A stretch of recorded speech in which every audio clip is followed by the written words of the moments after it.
All right, we should be live with Mr. Gary Dobyns. There's comments just popped up big time. There's a bunch of people in here already. What's up, everybody? See HellaBass and Daryl, Chris, Bill, a bunch of people. So it's great. There's a bunch of people excited to chat here tonight. I'd love to hear from everybody. How is the audio? I feel like there's a little bit of crackling, so you might want to try those headphones, Gary.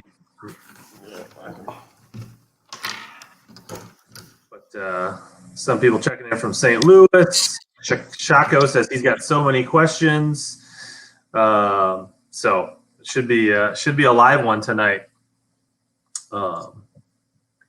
Yeah, some people are seeing the crackling. Gary's going to try some headphones quick. We'll see what that does, and I'm guessing that's going to take care of it. Better?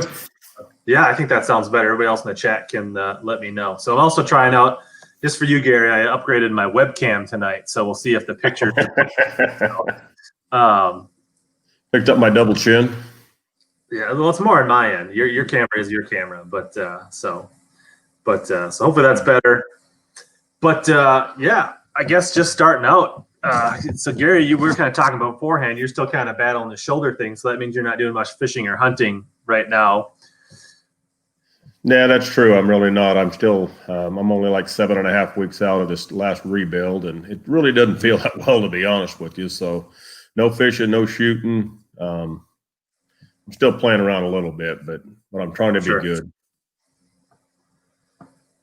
Yeah, JJ says a couple of ugly guys hanging on the stream. So, so what? I guess. So, how long ago did you move to Texas? It's been a couple of years now, right? Yeah, we've been here 3 years. You know, I really like Texas a lot. I mean, it's got a lot of advantages, a lot of business advantages for sure. But you know, the people are so friendly. You know, it's rural. We were rural in California as well, but we're rural. You know, really rural here, and you know, I just like it. I like the fact that we don't have as many rules and regulations.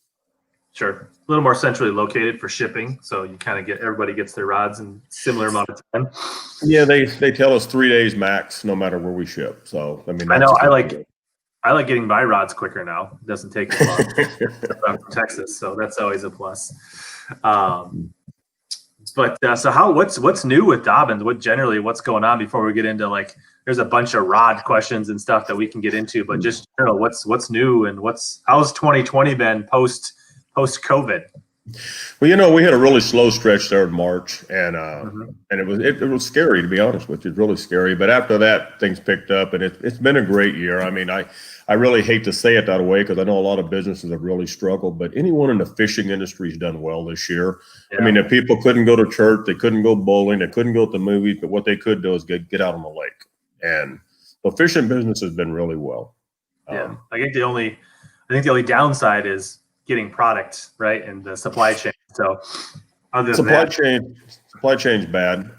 You know, we were lucky. We started with a real heavy inventory year, so we've been pretty solid all year. It's our dealer feedback is that we've got more rods than most of the companies, so we've done a pretty good job with rods just because we started heavy with inventory. But right now we've been struggling. There's no doubt. Yeah. So.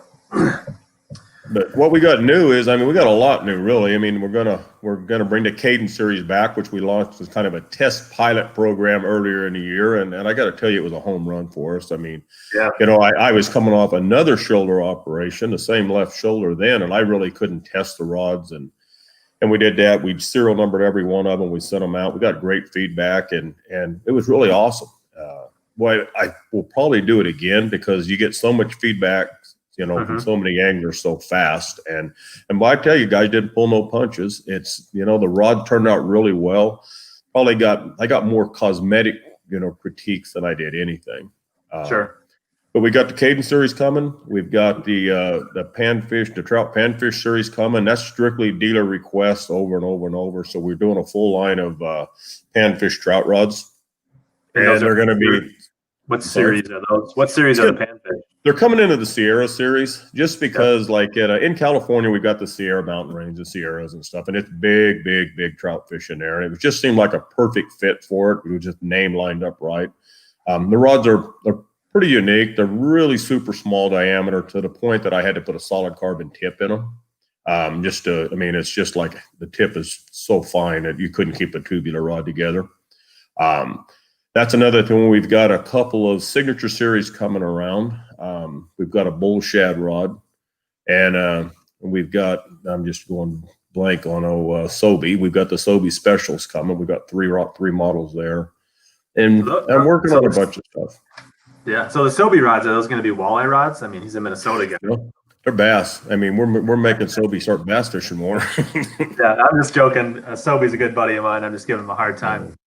Yeah, I expect that Buka rod to be very popular as well, for sure. You know, it's a great rod. It's got the right power, and it's an oddball length for us. We haven't never made an 8'3" rod, and that kind of hit a special with a lot of the anglers. I think we're going to do well with it. Yeah, I could see that being more than a bull shad rod. I could see guys liking it for A-rigs and big crankbaits and other single hook swim baits and things like that. So what I know are coming out. I saw that you guys recently revamped the website a couple months ago. You load all the Kadens on there. We can see them. When are we going to be able to get our hands on them, Gary? Well, you know, I tell you truthfully, they're done. I mean, right now it's getting stuff here. I mean, the shipping is just really backlogged, really bad. And I mean, they've been promising me a container now for 2 weeks. Shipping is just backlogged. I'm telling guys, I feel pretty good about saying mid-December. But it's just taken a long time to get stuff. If we're lucky, we might be able to buy ourselves some Christmas presents. Yeah. The Trout Panfish rod should be here. I mean, they're going to be here this week. They should have already been here, but they'll be here. And the Sobi rods and the bull shad rods they're going to be out. They're probably coming around the same time as the Kadens. We're trying to airship some in early this week and have them for the holidays.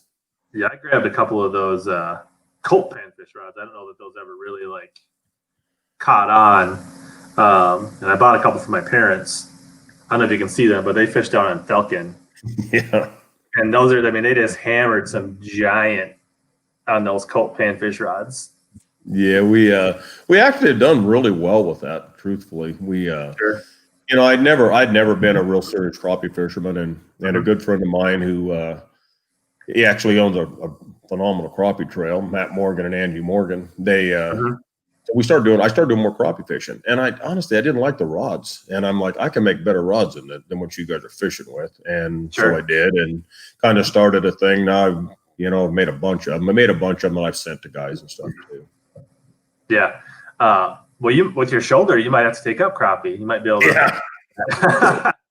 Yeah. Well, I'll definitely be able to fish a spinning rod way before I'll be able to fish a casting rod. So for sure, no doubt about that. So Chris brings up an excellent point on Facebook. He says he's going to go ahead and hold out for the HellaBass rods instead of the Sobi rods. So just throwing that out there. I'll have to work on that. Yeah. Brian Larson said he just ordered the Fury 734 for swim baits, and he's beyond excited to try it out. So, and Brian, Brian and I both qualified for the Bass Nation National Championship on Pickwick, which we leave a week from tomorrow. So he's the co-angler and I'm the boater representing Minnesota. So we'll be vying for a classic berth, and so we're excited to go down and fish that in Pickwick in a couple weeks. So.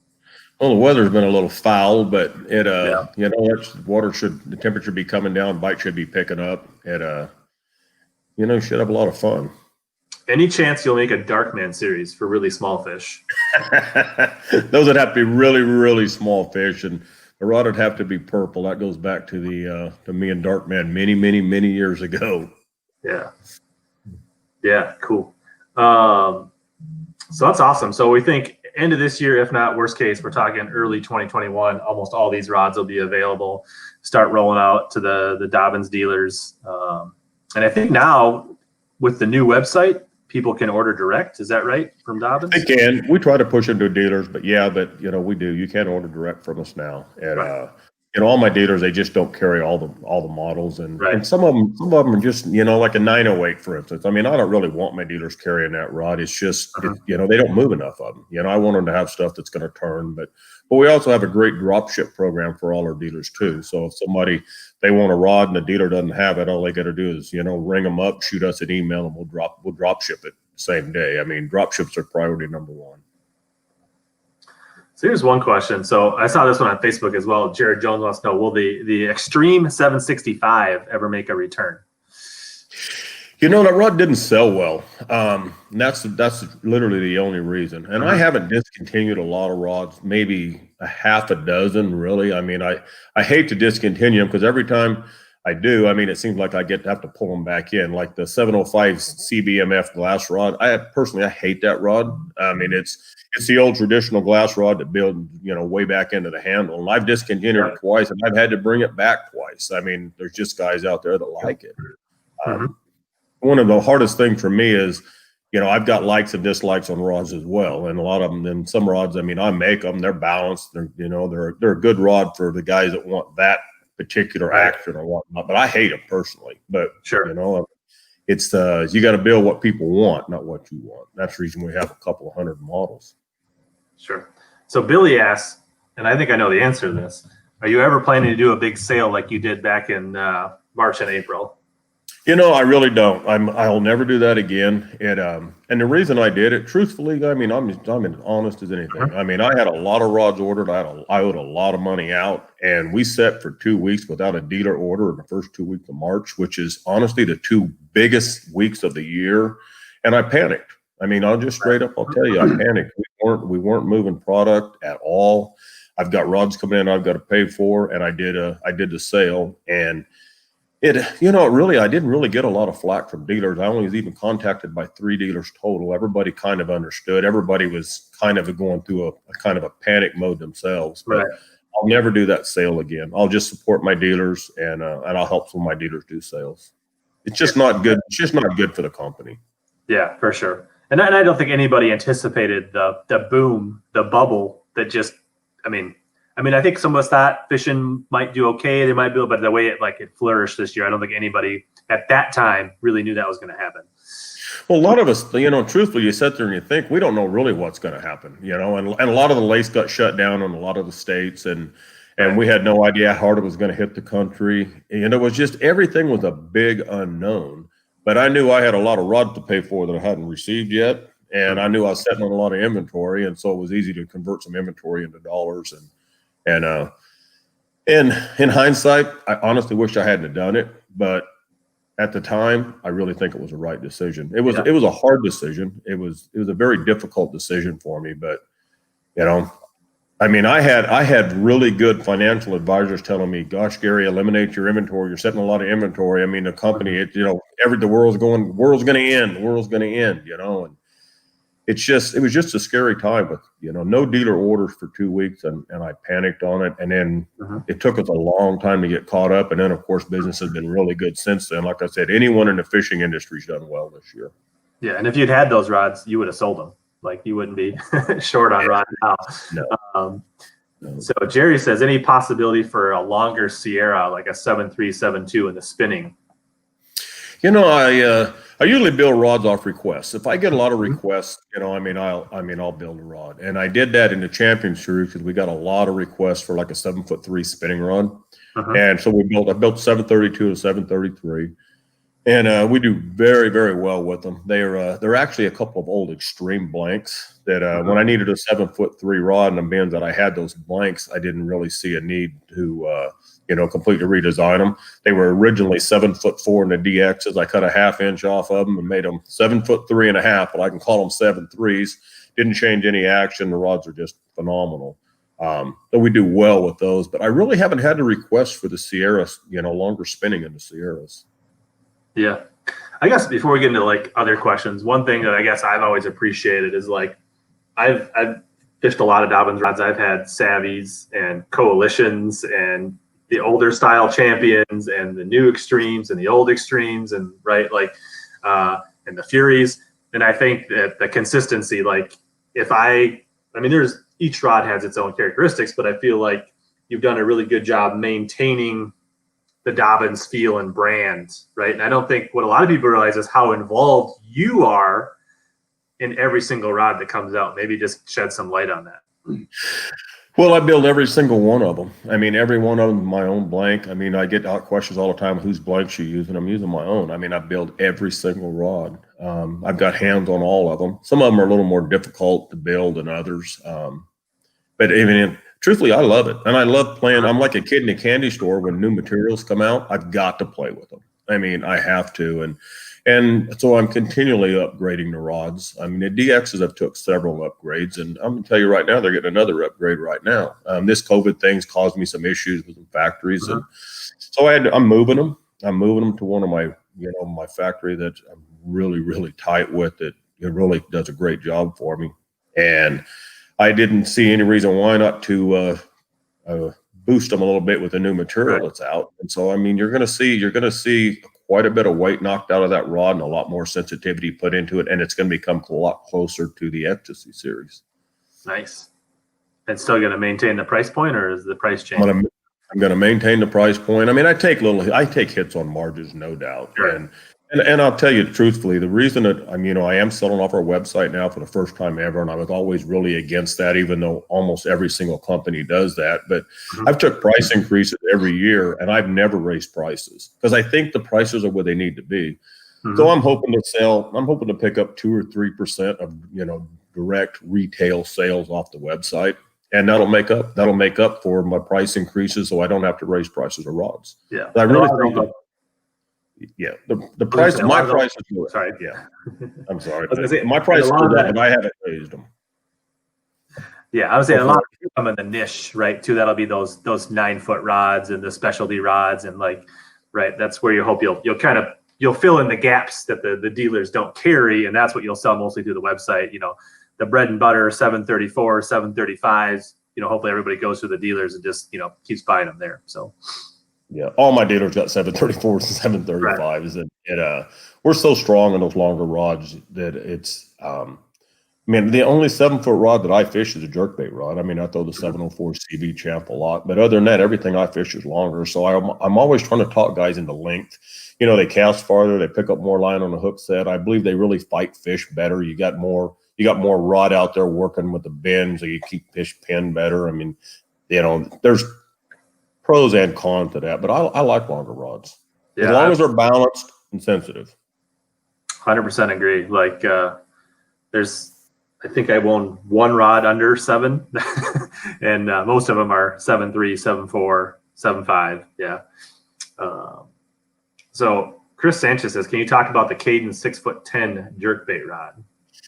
That I'm glad he asked that, to be honest with you. I have been beat up for years over so many people believe the perfect length on a jerkbait rod is 6'10". Now I'm going to tell you, I disagree with that totally, but I'm just not going to fight it anymore. I mean, I've got so many requests for it. When I come out with the Kaden series, I thought that's the perfect place to throw a 6'10" jerkbait rod, and we're going to do well with it. I mean, I've had so many requests over the years. I don't know how it got started to be the ideal length jerkbait rod, but there's so many anglers that feel 6'10" is the perfect length.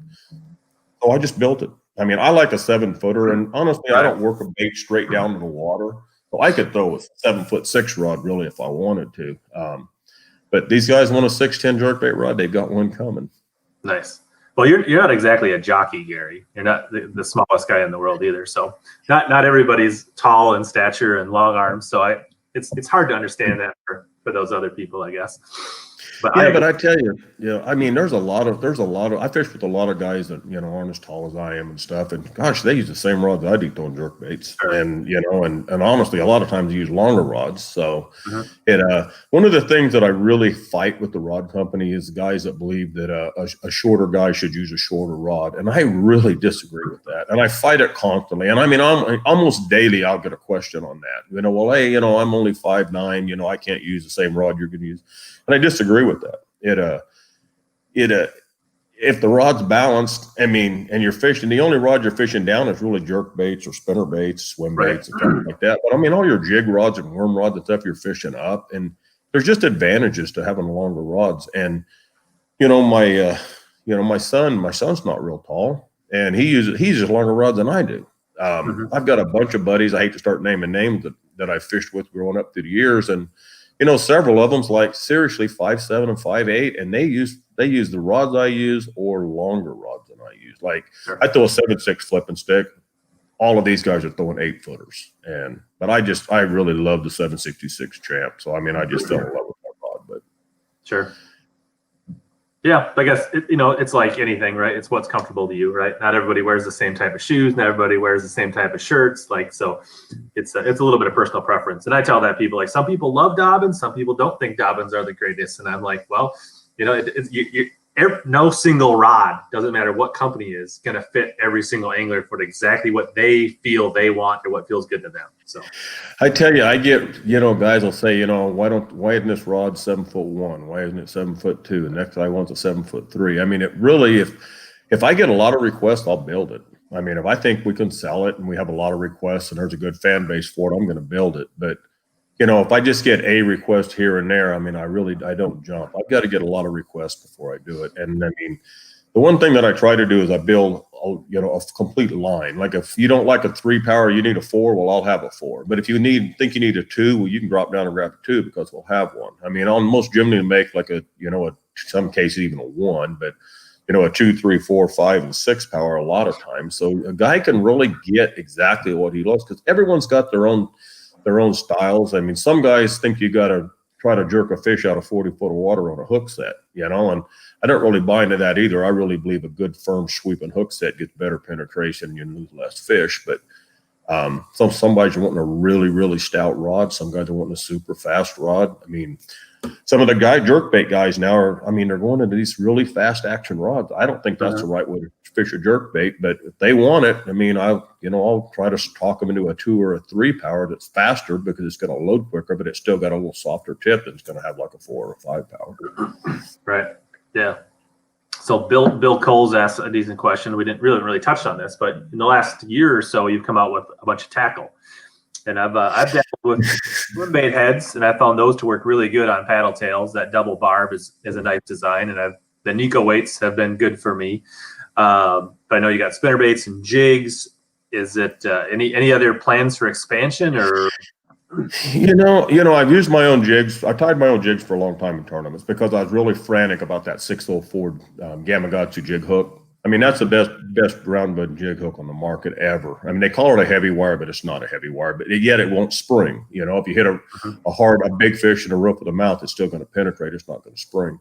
So I always poured my own football heads and stuff like that for years. Really picky about spinner baits. The swim bait heads drove me crazy because I didn't like any of them out there. Some of the ones that use wire, they cut the baits really bad. The wire keeper. So I put a 4-barb system in on all the jig heads and swim bait heads, and the only negative to it is you need to rig it straight because if you don't rig it straight and you go to pull it off, it's pretty rough on the bait, but it does hold. And I throw a lot of the smaller swim baits, a lot of the Kitex, throw a lot of A-rigs, and I got tired of super gluing my fingers together. I mean, and those baits will start sliding off those swim bait heads, and it just drove me crazy. So I built a head to fix it. The nail weight thing, I call it a dumb nail weight, just a dumb little nail weight, but it don't fall out. I mean, it's made right and it stays in there. And we sell tons and tons of nail weights. Everything I made like that, I thought I thought it was better. I mean, the spinner baits are a really balanced skirt. I mean, if you look at the Beast spinner bait, it's tied strand to strand to strand to strand evenly all the way around that shank of that hook.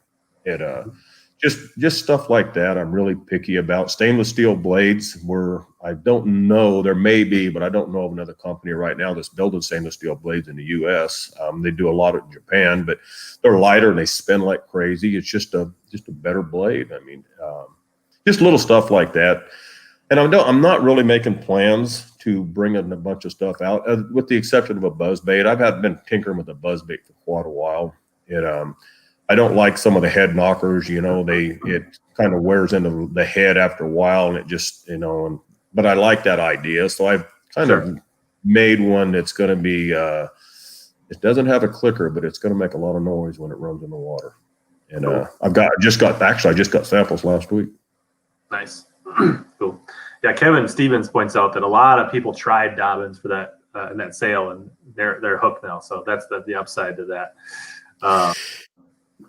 I tell you, I've never claimed to be good at marketing because I'm not, and I'm not a good social media guy at all and stuff. But that sale really, really brought a lot of customers to us for number one. And I tell you, the thing that I think even did a better job for us was the Kaden trial run that we did, actually involving the anglers, legitimately involving the anglers. I mean, I serial numbered every one of the rods, everything, and the feedback I got, and we just interaction with the anglers was a big deal. And that was two things that really give the company a good shot in the arm this year. But the Kaden thing, I think, was even better than the sale. Yeah, that's one time. So I thought about getting some, and I was like, well, I'll just get them when they come out, right? And I'll let everybody else test them. And I figured, let more people get access to the special you were running, that I can do what I need to do later. And then when I started hearing what everybody said about them, I had serious FOMO, and I was like, man, I wish I would have ordered a couple. The funny thing is I knew ahead of time exactly which ones would be the best movers for sure. And I told everybody the 735 CB will be the first one gone, and I'm like, a crankbait rod, and it's a technique specific rod. I mean, you're not going to be able to use it for a ton of stuff. You're going to throw, crankbaits on it for the most part. And by far, number one seller was the 735 CB. And I mean, I could have moved tons of those, but I restricted everything to 100 rods. Yeah. But we do really well in technique specific rods, like our crankbait rods. A number one selling rod in the entire company is a 705 CB Fury. And you wouldn't think that a technique specific rod should be. I just think we built a little bit better ones, to be honest with you. We got good actions, good true mod fast actions in our graphite rods. The number 3 seller for 10 straight years in the company was the 805 CB, the Maccabee rod. I mean, that was the number 3 selling rod in the company for 10 straight years. And you would never think a technique specific rod is, but the truth of it is there's not another one out there like it. It's a very unique rod. There was a lot of guys with their own rod deals that had an 805 in their boat for throwing deep bugs. There was one BASS pro that almost got fired off a pro staff for having an 805 CB rod in his boat.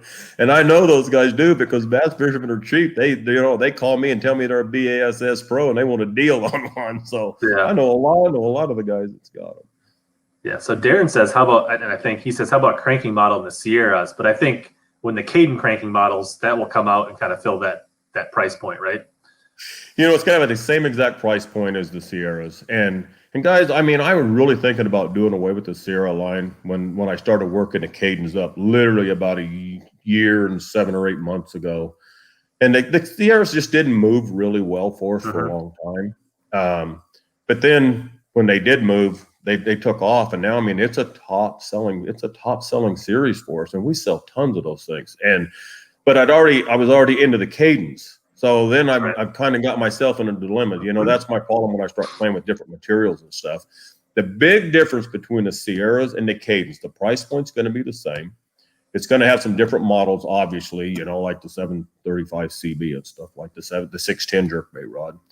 But more so than that, it's going to have, the Sierras for the most part are all split handles, with the exception of the flipping sticks. These are going to be full handles. That full handle swing is coming around. We're getting a lot more guys coming back to the full handles, and a lot of the older guys, the guys with gray on their chin, they like full handles. And I've always been a full handle guy. I can fish a split, but I prefer full handles. And the Kadens are going to be full handles. The Kadens are going to be a little quicker. They're going to be a little faster action than the Sierras. They're really going to be completely different rods. They're going to be the same price point, which I've been criticized by dealers already, thinking, well, you can't have two rods at the same price point, but they're different. I mean, they're a completely different build. And some guys love the Sierras because they're just a little bit slower. When I say a little slower, I mean maybe 2 inches. They're a little slower. The guys fishing smallmouth love them because there's more load in the rod, and it helps keep them jumping smallmouth pinned. But there's other guys, they want a super fast rod. They're going to be able to grab the Kaden. So they're completely different builds, completely. But I started building the Kadens because I was going to do away with the Sierras, and then I just can't do away with them. So walleye guys, check out the Sierras. That's what I just All my guys love Sierras. I mean, they absolutely love the Sierras, and a lot of the smallmouth guys really like them. And truthfully, a lot of guys that are throwing the swim baits on the 733, 734s, and even 735s, they're just a couple of inches slower. And, they a little bit slower rod, not a lot slower, a little bit slower rod is going to cast better. It'll make up for a few more mistakes if, you got a fish pinned and he's jumping and stuff like that too. So there's a place for them. But, I'm a fast action guy. I mean, I like fast rods. Mm-hmm. Which is interesting because I guess you say you like fast action rods, but I would say in general, Dobyns do have a good tip to them, right? At the same time. So they do. I think you need a good tip. I mean, it just helps with the casting and stuff. But I mean, I've got some really fast rods, like the Champ 735 and 36 are extremely fast rods. The 744 Champ Jig Rod's an extremely fast rod. But yet in the Champion line, the biggest problems I've had with people not understanding the way we do the numbers and stuff is like the 733 and the 734 were originally built in a Champion line to be more versatile rods. So they're a little bit slower. They're a true fast action, but they're on the slower side of fast. But yet if you grab the 35 or the 36, they're extra fast. But I built the 34 originally for my own personal super spook rod. I mean, there's so many things that changed over the company. I never expected the company to do what it did. I mean, it's exceeded my expectations literally 10,000 times over. Sure. I mean, I started building rods more for Gary and buddies and stuff than anything. So there's stories behind so many rods. The 763 was built for a Diamond Valley Carolina rig rod. Anglers Marine they needed a 6-pound test line Carolina rig rod where they wouldn't break them off down on Diamond Valley. That's how the 763 come about. A lot of requests out of that area, so I made it. There's just little stories behind a bunch of little rods that people will never know. Yeah, and I guess you guys are doing. I mean, Dobyns has really grown, but like maybe talk. I don't think people realize you guys aren't a giant corporation by any means. It's a pretty small operation down in Texas. Like, how many people are in the shop down there? I think 10. 9 or 10.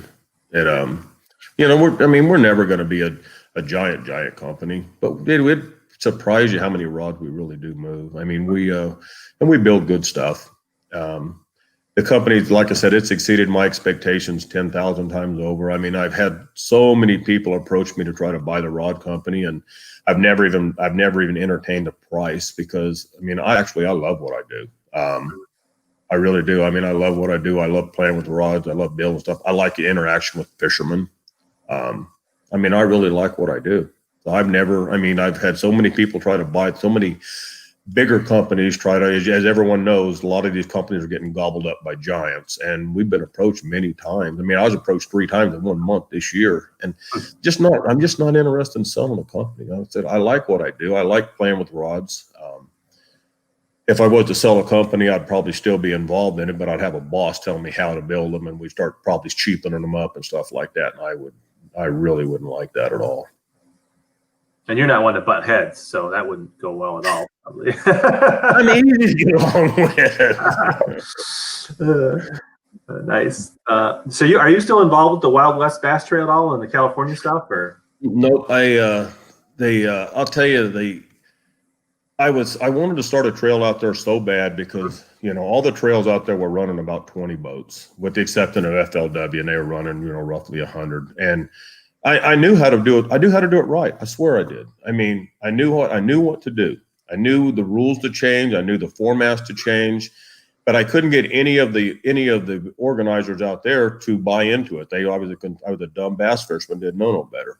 So me and Matt and Angie Morgan started Wild West Bass Trail, and I did it the way I wanted to. And I want to tell you, I didn't reinvent a dang thing. All I did is went back to the same thing that worked 25 years ago. Exact same thing. Didn't change anything. We went back to running, 7 fish limits in team tournaments where you put 2 guys in a boat. So you don't have one guy coming in with a big bag and everybody's going, oh, he fished by himself. Did you really catch these legit? You got 2 guys back in a boat. We run, in the pro-ams, we did a, non-shared weight, which is, that's against the grain in the West. Right. We put lie detector tests back in. We put off limits periods in. We just did a lot of that stuff. And it was all exactly what worked 25 years ago. And we started off the very first event we run. We had 98 boats. I paid 2 extra spots to make it an even 100. And we've never had a tournament that small since then. And it just took off. And the guys loved it. But I got to tell you, I hated it. It was a success, but I hated it. Watching everybody else go fishing sucks. I'm going to tell you. It really sucks. You stand on the bank and blast them off, and everybody goes fishing. You go up there and start setting up for weigh in and all of that side. I just really, really didn't like running tournaments. So when I was going to Texas, there was just no way that I could continue to do well with it. It takes a lot of time, and people don't realize as a bass fisher standing on the water, it looks easy. There's a heck of a lot of work on the tournaments. A lot of work. If you're going to do it right, there is a lot of work involved in it. For sure. So Kevin Stevens asked, and I don't know why, just use a 7-footer, but he wants to know, is there any chance or are you working on a 610 or a 611 light spinning rod for drop shots and nets? No, I'm really not. I've got a few requests for 610s. And it's the guys that are trying to fish right off their graphs, a lot of times right directly below their boat. They're trying to catch fish off their meters and stuff. We don't get enough requests for it. We've got a lot of 6.9s and 6.8s in the Champ, 6.9s in the Sierra, and of course we got 7-footers in both. I've had some requests for 610, but not enough to get me on it yet. Sure. Okay. Dan wants to know, how did the Xtasy rods come about? Well, I was always wanting to build a super high-end rod. I tried for years. I've built some, and some of the guys that's been around me a lot, they knew I built the Zeta rod, which was the 3M material. When the 3M material came out, I was a 4th company. You had to go through a licensing program to be able to use it. So I was a 4th company to be able to get licensed to use the 3M product. And just when we were getting ready to roll that out, Pure Fishing bought the rights to 3M. So I could only use it for a year.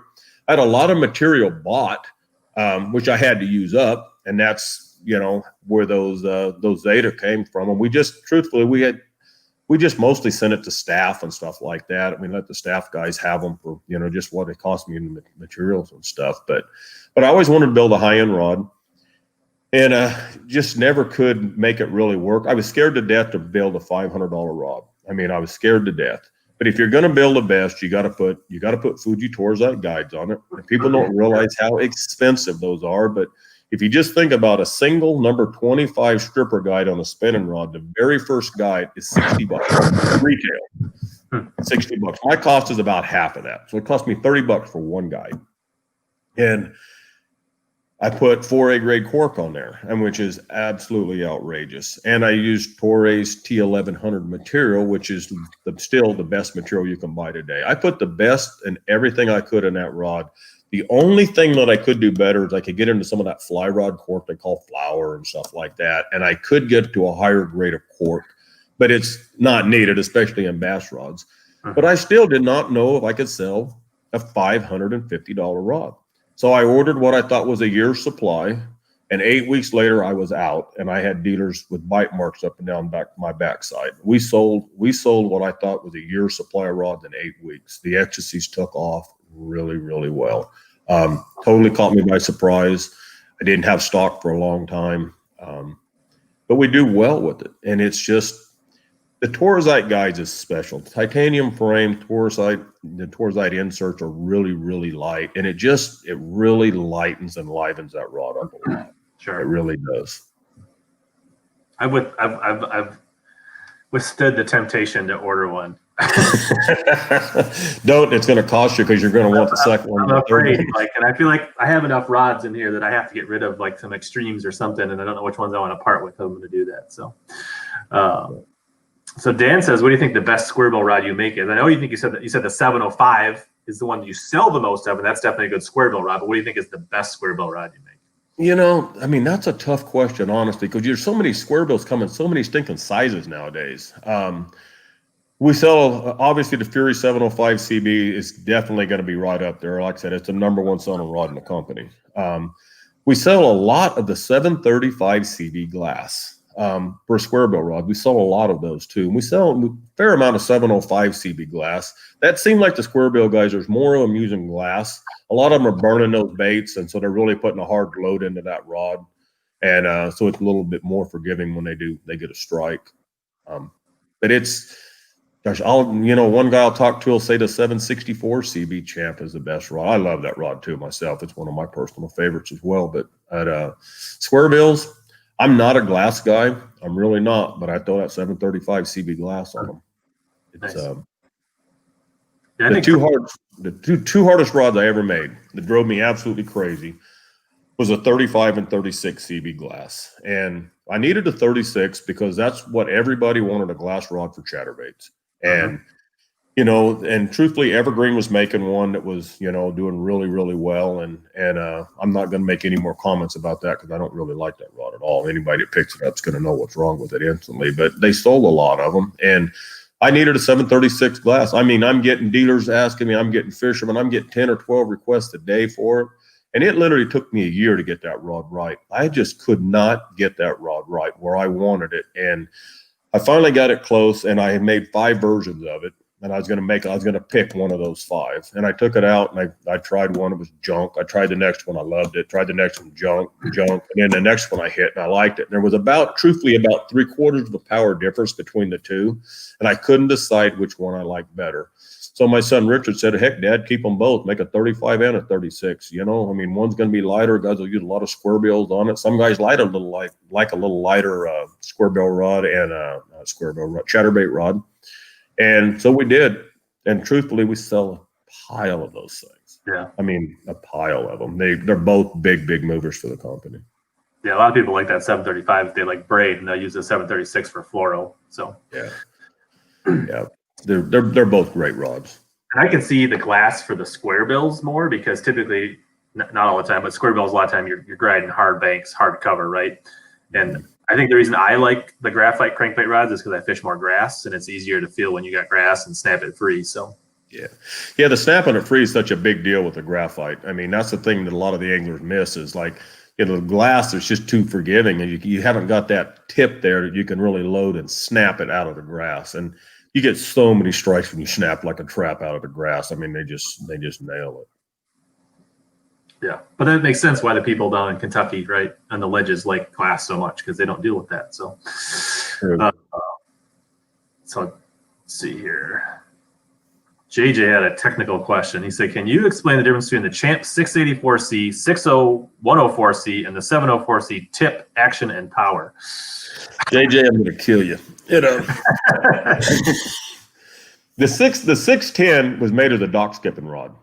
Okay. And it's a little bit more than a 4 power. I was actually going to call it a 5, and it come down to, I mean, I hate to say a marketing point, but 4 powers are always going to sell stronger than 5 powers. And I started thinking, well, it's really a light 5 or a heavy 4. So I went ahead and called it a 4, and it's 610 dock skipping rod.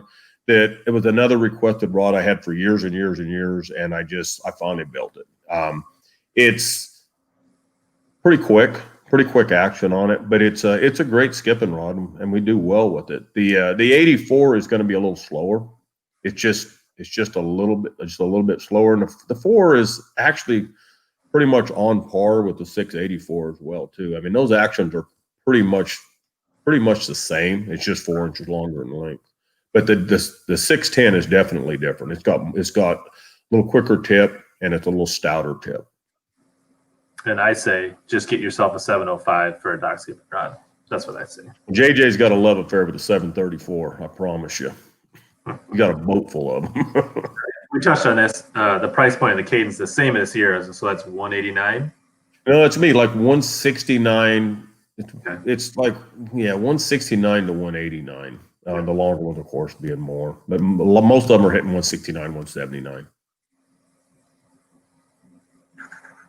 Ooh, man, we're falling behind on the questions. Oof. If you want to make sure your question gets answered, go ahead and use the super chat, guys. Any plans of changing the Xtasy? You talked about it changing the extremes. You know, I mean, that's a really loaded question on the Xtasy because I've been playing with another new material, and it's pretty darn awesome. But the Xtasy, we do so well with it, and that T1100 is a well-known material. We're not having, and we break one once in a while, of course, but we're not really having issues with it. If I thought I could sell two $550 rods, because that's exactly what that other one cost, I could put another one out that would be, it'd be pretty awesome. I've got them. I've tested them. I mean, a few of my staffers have had their hands on them. So I'm getting pushed. It's actually, truthfully, it's a lighter material than the Xtasy. And I'll tell you this about the Xtasy, guys. I will not tell you that it's the lightest $550 rod out there. I won't say that. I will tell you this, though. It's a very light rod, but you know, I put extra weight in the backs of those things, you know, to balance them out. I put extra material in the butt section. I also like that little decorative aluminum cap in the back of it that weighs, I don't know, 5/16 of an ounce or something. Right. And I got a lot of bling on that rod, which I could have took off. If I was straight up after weight, I could have made that rod probably 5/8 to 3/4 of an ounce lighter. But it's a stinking light as it is. But I think if you're paying $550 for a rod, the thing ought to look good too. And I just had to put some bling onto it, but I could have knocked a lot of weight out of that rod. Sure. Yeah. And to me, there's a difference between a rod that is light and that fishes light. You know, I tell you, the big deal is balance, and it's such a big deal, and that's really what got me into rods to start with, is balance. And I worked with a good buddy of mine who actually owns and runs Williams Custom Rods. Lynn Williams is a lifelong buddy of mine. He was a Kentucky transplant that came to and lived about 30 years in California, and then he run off, you know, on like 2006, 2007. But he's continued to build rods, and me and Lynn messed with rods forever. He's the best custom rod builder I've ever been around. He's really, really, really anal. I mean, this guy, everything has got to be absolutely 110% perfect with him. But messing around with rods in Lynn's garage, you know, we'd cut them down. You know, we didn't have our own blanks. We were buying blanks. But, you know, Lynn made a mold where we could get weights. If we couldn't balance them the other way, we'd put weights in the back of them. We'd do whatever we took to balance them out, because a balanced rod fishes so much better than a tip-heavy rod. Even if the tip-heavy rod is 2 ounces lighter, a balanced rod is going to fish. It's going to fish more sensitive, and it's going to fish better in your hands. Yeah, absolutely. And just a reminder for everybody watching on Facebook and YouTube, if you're enjoying what you're seeing with Gary, make sure you hit that thumbs up for me so we get more people to see the stream here. Bill asked about bladed jigs. I don't think it makes sense for anybody to make a bladed jig until the patents are up, from Z-Man. What's your favorite buzzbait rod? We've been talking about buzzbaits. You know, it really depends on where I'm fishing. If I'm fishing more of an open water lake, like some of the California reservoirs or down in the desert lakes and stuff like that, most of the time I throw a 734. But if I'm fishing, you know, if I'm fishing Lake Fork, or if I'm fishing the Cal Delta, you know, where I need to pull on them around heavy cover and stuff, honestly, I throw a 765 flipping stick, a Champion flipping stick. If I really, really need to move them, you know, that's the rod that I fish with a lot. The only trouble is, you know, you have to be careful. Some of the buzzbaits don't have the strongest hook in them, and I have opened some hooks up. Sure. Yeah, I like the 735 personally for my buzzbaits. Most people do. I don't know. It's one of those old habits that I just got in the habit of throwing that 765 with the big. I throw a lot of big double wings and stuff too. Sure. Eric Gaffron says, how does the 784 Champion do with football jigs out deep? HP. 784. How about a 760? So I think he's talking about 780. Wasn't that the jig special rod? The 70. Yeah, that's extreme. In the extreme. It's an HP. Yeah. You know, it's decent. I tell you where it's really good. It shines if you're using it as a drag rod. Like, you know, if you're doing a boat drag and you're fishing deep, like, you know, coming from the West, we did that a lot. I mean, we're dragging 1 ounce, 3/4 ounce, 1 ounce jigs in, you know, 45 to 65 foot of water. We do that a lot. Or a lot of guys use it for a Carolina rig rod, and it really, really shines. But as far as if you're using it for, like, you're fishing ledges on, like, say, Kentucky Lake or something, truthfully, the 744 is a better rod, I think, than the 784. Carolina rig rod and a jig dragon rod, 784 is, I mean, it's bad to the bone is what it was made for. But it doesn't fish ledges or fish to you as well as like a 744 does. Good to know. So I think you said earlier the Sobi rod should be end of the year, beginning of next year, right? They'll be here this year. It'll be late, but it'll be here.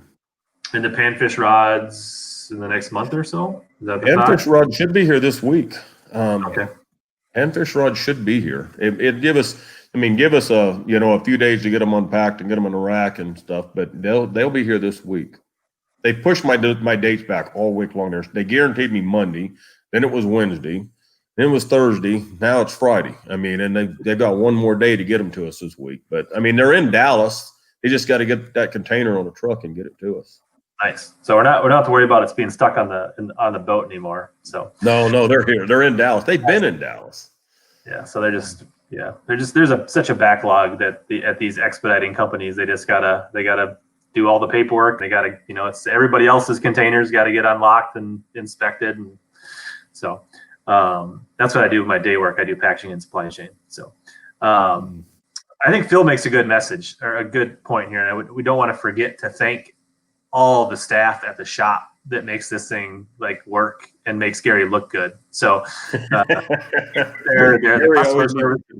Yeah. So good point, Phil. We want to make sure we thank them, especially if they're watching or they see the replay, that we wouldn't be here without them. And I agree with that. Truthfully, I think every company does that. But I mean, if the store employees, if they want a rod, they should talk to their manager. We have VIP forms for that because, I mean, obviously the sales team they have a big influence on the buyers on the floor. So, we offer a special deal to the employees in the stores and stuff. And like I said, I think probably everybody does that. But I definitely need help, making me look good. There's no doubt, Phil. I absolutely need that help for sure. Oof. Yeah, a whole bunch of comments just came flying in. Let's see here. Yeah, so I love the DX 746. I agree with you, Sonny. I think why we don't like glass, it's a little bit of personal preference. I think it's you either like the dead feel or you don't like the dead feel, right? I think it's kind of a personal preference. It is true, and like I talked about that 705 CBMF, the old traditional style glass rod that bends close to all the way back to the handle. I can't stand that rod, but we sell it. We sell enough of them that keep them. And I've discontinued it twice and brought it back twice. But I'm just not big on glass. I like to be able to really feel what that bait's doing down there. And if a graphite rod is built a true mod fast, it's going to perform just exactly as well as a glass rod does. You just got more feel. For some reason, I do like throwing square bills on a glass though. Yeah. I know I heard Brian Thrift, obviously he doesn't fish Dobyns, but he was talking about glass versus graphite. And he said he really believes that if David Fritz would have thrown graphite rods, he would have caught even more fish back in the day. He's like, I mean, and there's no doubt that Brian Thrift catches them. And there's a lot of guys that are anti-glass. So I really think it is personal preference. It is. And there's strong views on both sides too. We just build both. Yeah, so Lunkers has got a decent question. This is interesting. He said, have you ever thought about looking at labeling your powers like 0.5 or half? Or do you think that would work or would confuse people? Or what are your thoughts on that?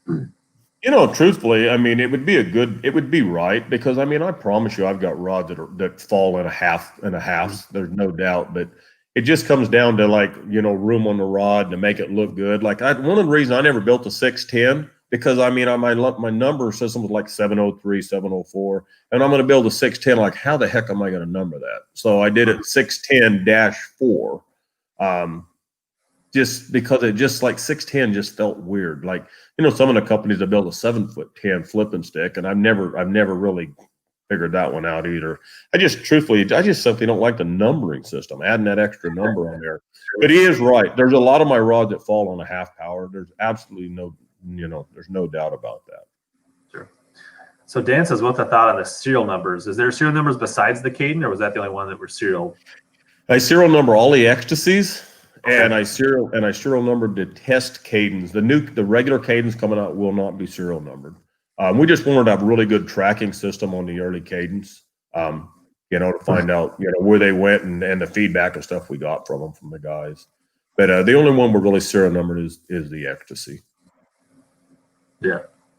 I'd tell you truthfully, I love the serial number thing, but just from a management standpoint, it sucks because I mean, you know, you start pulling a big order of rods, you got to start logging serial numbers down for every one of them. It takes a lot of time, and it's really a pain in the neck. If I was, I'd probably have a mass mutiny at the shop if we started serial number Kadens and Sierras and Champions. It really is a difficult process. Yeah, I think it makes sense for the high end ones, right? Like that gives it a little extra something. So Nick, I think, is asking this in good fun, but I think that there is some history, and I think it's worth talking about because it is what it is. He's asking about the Mike Long rods, and obviously, you no longer you no longer have a signature Mike Long rod, but maybe just give the history on that. Well, you know, I worked with Mike many years ago. We had a difference of opinion after a tournament that he competed in. I'm going to see how the heck to word this because I don't even want to get into this deal. But we had a difference of opinion on following through after the event. He didn't want to follow through with some of the things that was required of him. And we had a difference of opinion, and he decided to leave Dobyns. I'm glad he did. I mean, I'm gonna lie. I mean, I'm glad he did. I mean, I like Mike. I tell you, Mike was a heck of a fisherman. There's no doubt about it. But you know, then all the negative stuff come out, and I was so glad to be distanced from him. And I mean, I'm still to this day, and I couldn't have been more shocked. I was the most shocked person in the world when all that came out. Completely shocked. I was thankful that Mike had left me. Yeah, but you can still get a 795 swim bait rod and they still sell, and it's still a great rod. yeah, and you know, truthfully, Mike had a lot of influence on those rods, on the 795 and that long handled 806, which that's another rod I absolutely hate. I got too big a belly for an 18-inch handle rod, but you know, we still sell them. I mean, I mean, I made the actions and I made the rod. I just, you know, made them, and he had to okay them back in those days. I mean, I do that with all my guys. If I do a signature series rod with somebody, I mean, I build them and then I let them, you know, play with them and okay them and tweak them a little bit here and there. But I pretty much build the rods. Yeah, that's awesome. So yeah, Liam, we touched on this earlier. The Sobi rod should be here before the end of the year. So if you put it on your Christmas list and you're a good boy, maybe you'll have one under the Christmas tree. Truthfully, guys, I'm gonna try to bring some of those in. You know, I kind of feel like I owe it to Sobi and Mike. It's taken so long. You know, I'll tell you, I mean, if I can get on an airplane and go over there, I can knock a series of rods out pretty darn fast. When you're working with the factory and you know, things, I mean, when you go there, I mean, you're working with the factory, I mean, we just, you know, I make a change and the next day I got another rod and stuff like that. And this stupid COVID thing has locked me down where I can't put hands on. So it just takes forever. I mean, you know, critiquing them through emails is not the same as like saying, I need that rod to bend right here, not right here. I want, you know, right. It's just different. And and trying to just do samples back and forth. I mean, that's truthfully why we're out of almost all of our DX rods right now, our extremes, because I mean, I've been doing that for like 5 months and I just reject. And, I mean, I know the factory gets frustrated with me, but it just sucks. If I could just get on an airplane and go over there and knock them out, it'd be nothing. But trying to do it through emails, and it's just really, really difficult. And so Sobi and Buka have been really good about it. And I'm trying to airship some of them in early. Nice. Yeah. And the thing is, like, even when you do get the design right, everything just takes longer now. Like components are short, and like they can't get the pieces in, and then it takes longer to ship to you. And it's just like it's a snowball effect that everything just takes. It is. Fuji is so far behind. It's unbelievable. And they're so far behind, especially on reel seats. You just can't get them. You know, so everything's just taking longer. Yeah, it only takes to be short on one component, and you can't get that rod out the door. You're done. Most parts you can't even assemble. I mean, you're done. You're just done waiting. It's all especially the rod seat, right? Like you can't do anything until you barely. Yeah. Doug wants to know what would you throw a weightless fluke on? Oh, most of the time 733. Yeah. I mean, most of the time, sometimes a 734. Just they cast good and they got the right action, and A weightless fluke, I mean, I say the 33 and the 34 because, again, those are just a hair slower rods, and they'll load and they'll just cast that bait better. Yeah, I was thinking 703 was the first rod that popped into my head. So, so I don't know how much fishing you've done in Texas, but what's your favorite lake, or what would you say your home lake in Texas is now? I know you're not fishing a lot now, but yeah, my home lake's Fork. I mean, I'm 25 minutes from Lake Fork, and I fished Fork quite a bit before I moved here. Haven't fished it as much since I've been here, but it's definitely my local lake. But you know, there's no shortage of water in Texas. It's freaking amazing, and there's so many for every lake that you've heard of, some big lake, some big reservoir that you've heard of. There's 15 around it that you haven't heard of. I mean, Texas has just got water everywhere, and there's some really good little sleepers around, really good little sleepers, and a lot of big fish. Yeah. So Dennis is asking about a sale. I say, and I think we covered this earlier, but like check your dealers. That's where the sales will be this Christmas. So there's going to be, I already know of a couple coming, so just keep your eyes glued. There's going to be some pretty deep sales around Christmas, guys. You just watch, I promise you. Yeah. Chris thinks that I need a better looking Dobyns hat to make my head look better, he says. I'm with that. All right. I'll send you some. Nice. So Landon says best Dobyns for Ned drop shot wacky finesse. I like the 702 and the 742. I mean, those, whatever price point you can afford, whether it's a Sierra or a Champion or a Fear. I mean, I think you can't go wrong with any of the two. You know, you figure out what price point and what length. I think the 702 is the way to go, or the 2-power spinning rods. We sell tons of 2s and tons of 3s. I always say a 3-power if you're going to do a shaky head. You know, if you're going to be rigging something Texas rig, I think you need a little bit more power in that tip. So if a guy says shaky head in there, I'll always up it and say a 3-power. But other than that, a 2 will handle everything there. And a 2 is a better drop shot rod too. Yeah, especially a braided. That 2-power, I think, is. And I say the same about a shaky head. And I think we fish what we call a jig worm up here in Minnesota a lot, where we're throwing that exposed. It's basically a shaky head, but it's an exposed hook, right? We fish it exposed. And we throw it into the grass and we let it get hung up and then we snap it free. And so that 3-power helps you get that, get out of that coontail, get out of that milfoil, and you get that, it's kind of like ripping the trap, right? You want that little extra backbone to rip it free. So makes sense. You might even think of a 4-power, truthfully. Yeah. Chris, and I've seen this on the forums before and in the any chance for a travel rod or a multi-piece rod? I've been asked. That is something I have been asked for a lot, and I just haven't done it. I'm kind of branching out. I mean, this whole trout panfish thing is a big deal, and I've got dealers asking for travel rods. So I mean, I'd have to do a little bit of research. I mean, I build stuff that I know. I mean, that's the reason I get asked a ton about inshore rods. And a lot of our rods will be used inshore. A lot of guys are using them. I mean, we get pictures of sharks and redfish and everything else, but truthfully, guys, I don't inshore fish, and I've just pretty much stuck to build. I know bass really well, and so I pretty much build bass rods. The crappie trout panfish thing, I mean, I've done a lot of trout fishing in my life. Mm-hmm. Those are easy. Travel rods, I'm going to say that most of them are probably a very versatile rod. Basically, I mean, you're not going to need a whole lot of different powers and stuff. You're going to probably use a lot of 3-powers, which is if you're using a casting rod. I mean, it's doable. I probably should. I have got a lot. I can't say it. I've got a lot of requests for travel rods. Yeah, I know I had to break down and buy some cheap Bass Pro one for some of my travel and work, having a little pond rod for hotel ponds. So Nick asked an interesting question, and I hear this come up. Any consideration to that open style hook hanger versus the closed loop, and what is the logic and on that? Yeah, I tell you, hook keepers. I mean, I've got a good buddy, Jeff Hoot, that's made more fun of me over me drawing hook keepers on a napkin in a bar, drawing hook keepers on napkins one day. He was laughing his butt off at me, but I don't like the open style. I understand them completely.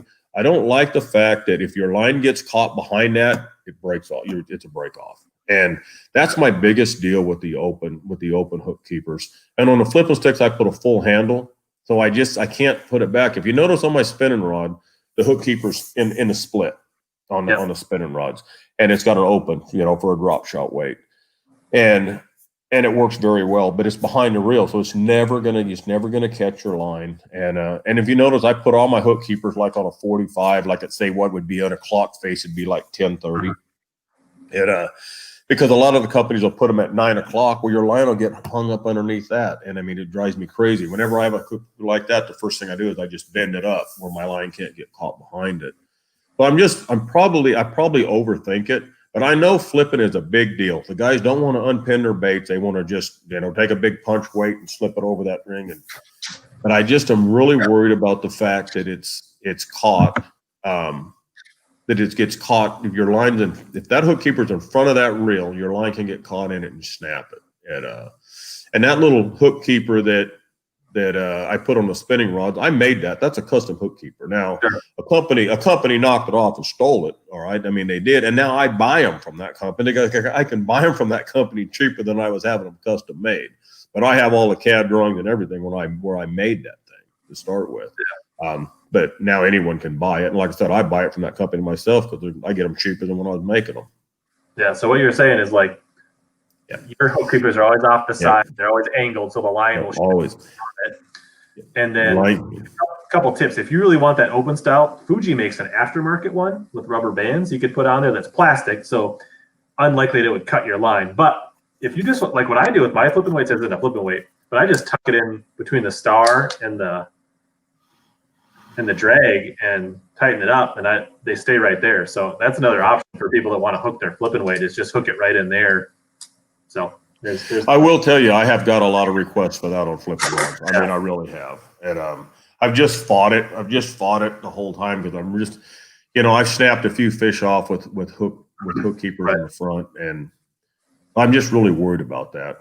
Yep. Yeah. I mean, you do it once and then you can't get rid of it. You can't shake that. Right. Darren said, can you explain the sensitivity or the difference between the Kadens and the Champs? Well, truthfully, the Champs have got better materials in them. If a rod is really, really well balanced, and those are, they're both going to be really sensitive. I mean, I think the Champ, we actually built a scale in Korea. We built a scale there to test sensitivity, and it would actually surprise you. We built a scale because we had a heck of a debate going about whether micro guides were more sensitive than regular guides, and that's what started it. We actually built a machine to test sensitivity. And by the way, micro guides are not more sensitive than regular guides. But there is going to be the difference. Champion is going to be more sensitive. It's just got better materials, and it's just, that's just what it is. It's just a better material rod. I'll tell you, the Champion's getting old though. I mean, that rod now is like 16 years old. And the Champion is the backbone of the company. And I started with a really good material, and I've never changed it. And a lot of the other lines have got upgrades, and the Champion never has. And I'm starting to toy with the idea of giving the Champ an upgrade.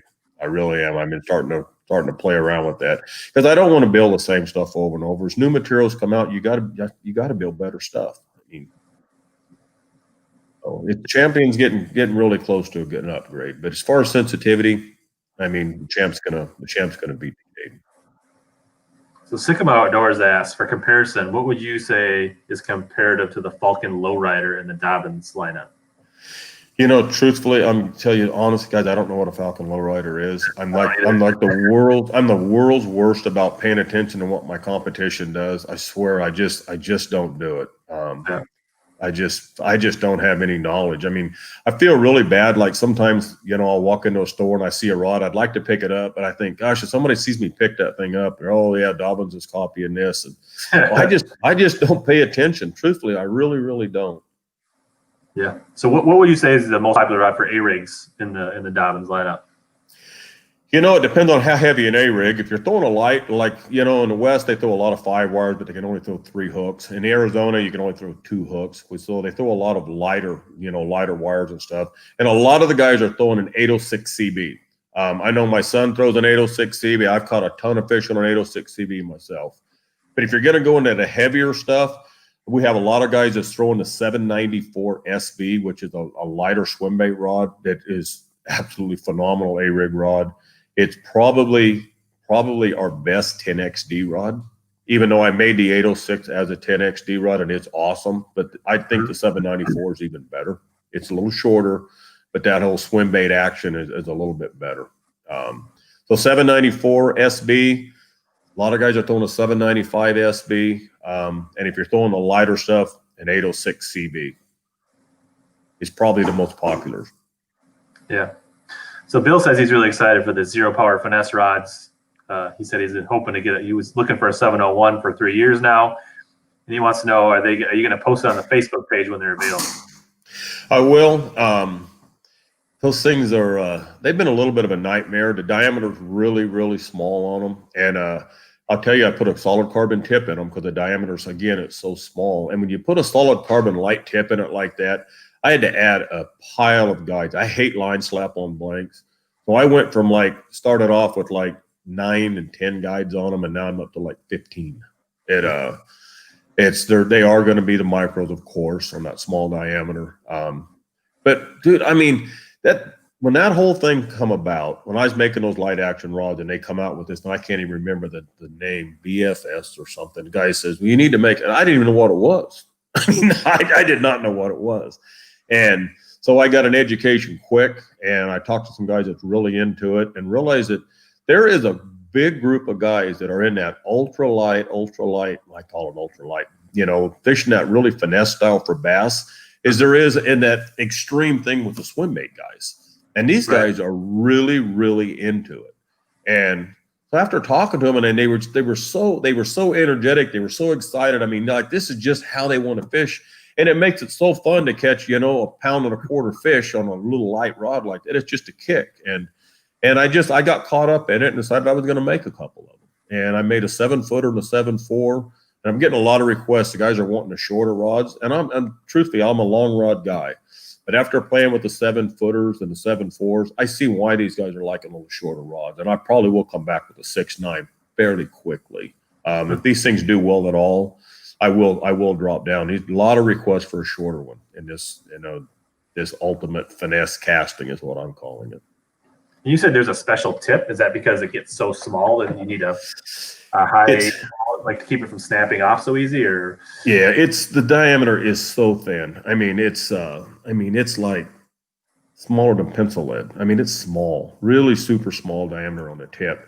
And that solid carbon tip really livens it up. You just cannot think and believe how sensitive these things are. I mean, when I was testing them at Shasta in January, I've been playing with them that long, and I was catching fish on a little 2.8 Kitech with an 1/8 ounce dart head stuck in it. And I mean, I was catching these fish at 45 and 50 feet, and I mean, it was incredible. They could not even touch that thing without me knowing instantly. I was completely blown away. But, you get into that super, super light stuff like that. I mean, it's pretty amazing. It is fun. I got to tell you, it is fun. Sounds like it might make a sweet hair jig rod. I'm sure it would. And truthfully, I've loaned them out several guys crappie fishing with them. And I didn't. That's another thing that's kind of caught me by surprise is there's a fair amount of guys that want to use a casting rod for crappie. So that one caught me by a little surprise too. Do you use that carbon tip on any of the other rods, like any of the spinning rods or anything? Or the only thing I'm doing it is this Trout Panfish series has got a solid carbon tip, and the Ultimate Casting has a solid carbon tip. Other than that, I can build a tubular on everything else, but on those, we just honestly would break them things like nothing if it didn't have a solid carbon tip. And then it's pretty funny because you can bend them solid carbon tips. Pretty radical. And I freak guys out when I grab them and start bending them. Oh, I'll break one of these days, but so far I haven't. So Sean has a rod building question. He says, do you use pre-pregs or do you roll your own blanks? Oh, I have everything rolled. I build up every single blank. I don't use anybody else's. Everything is mine. Let's see here. What? How does these mix? Heavy casting rod for heavy glide baits. That's where the SBMTs come in. I mean, the heavy glide baits, you got to have a stout rod to throw them, of course. But the glide baits, a 13-inch, 12, 13, 14, 15-inch handle, it's just in a way it doesn't let you work the bait as well. So I built a 795, and we had really good luck with it. We got a lot of requests for a 6, so I built a 796 I mean, currently, I think I'm out of that one. Actually, we sell quite a few of them. For the guys throwing the glide baits, it's just easier to work a 10-inch handle on a glide bait than it is a longer handle. And SBMT, swim bait mag topwater. That's what that stands for. Yeah, cool. So, any general maintenance rod maintenance tips? Like, what if people want to take care of their rods? What do you suggest? Gosh, I'm like the world's worst on that kind of stuff. I mean, I just use them and use them and use them. I don't, maintenance. I don't do anything. Truthfully, I don't. I mean, I try to put them in a sock once in a while if I'm putting a bunch of rods in a locker. But other than that, truthfully, guys, I don't do anything. I know some of the guys are really good about taking Q-tips to their eyes and wiping the cork down. And a lot of the guys are really into this U40 sealant on cork. And it really does work well. And listen, cork qualities went downhill. Everybody knows that. And if you will put a good cedar cork on there, it helps keep some of the filler and stuff in. Every company's battling that. I used high density cork for years, about 10 years, and I finally went away from it because the quality just kept getting worse. But high density cork was 30% heavier, and it was in the right spot. It put 30% more heavy on the cork down on the butt section rod, helped me balance rods out. But I finally had to get away from it because the quality was just terrible. And so U40 on that is a good deal. But other than that, I don't do maintenance on rods. Yeah, I if they get really grimy, I'm more concerned about cleaning my reels than my rods, I guess. But I would say for me, just when you put them in your rod locker and you're traveling, try to put them in a rod sleeve. Use a rod glove or something like that. That's the biggest thing that is going to protect your eyes and prevent you from getting weird stress fractures in your rods that end up looking like breaks down the road because it's something you did. Yeah. And I would say the other thing is avoid putting heavy weights on your, don't put a 3/4 ounce weight on your rod and then hook it next to the eye and let that 3/4 ounce weight hit your blank all day, right? Agreed. That's a big deal. And I tell you, the other big deal is you see a boat going down the road with a spinnerbait reel all the way to the tip, the eye, and and it's going down there. That's horrible. That's horrible on those. And that's how you lose tip inserts and stuff like that is don't ever have a bait hanging on the end of the rod. I mean, always, hook it on the reel or the hook keeper. Yeah, 100%. Let's see here. I might have a question or two in my my inbox here, but tons of great questions. Love it, guys. We've been pretty close to record numbers on the live tonight, so that's awesome. So appreciate that, everybody that tuned in. Obviously, the big draw. I know we kind of hit a little bit of a lull in questions. Is there anything else that we didn't talk about, Gary, that you wanted to bring up? Not really. I just, as a factory labor worker, I built cable for, high voltage cable. I just worked in a factory and stuff, and I fished and I just had such a great life. I grew up, all my roots from Oklahoma, and we grew up as as an Okie fisherman. We fished, but the one good thing when I started fishing tournaments, we started turning fish loose, because before that, when they bit my rod, they went in the frying pan every time. But I've been really blessed with my life. Just fishing is everything to me. It's my whole life.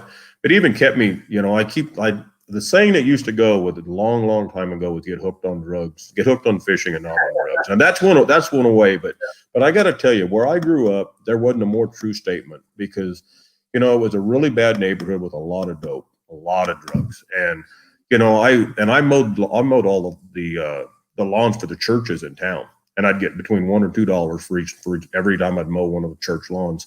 And all my money always went for lures. We called them plugs back in the days, but I couldn't wait to, go down and buy a new plug. And it really fishing kept me out of trouble. And I always liked that saying, get hooked on fishing and not on drugs. And that's kind of went away. But back in my days, that was a big saying, and it couldn't be more true in my case. Fishing is everything to me. Yeah, it's awesome.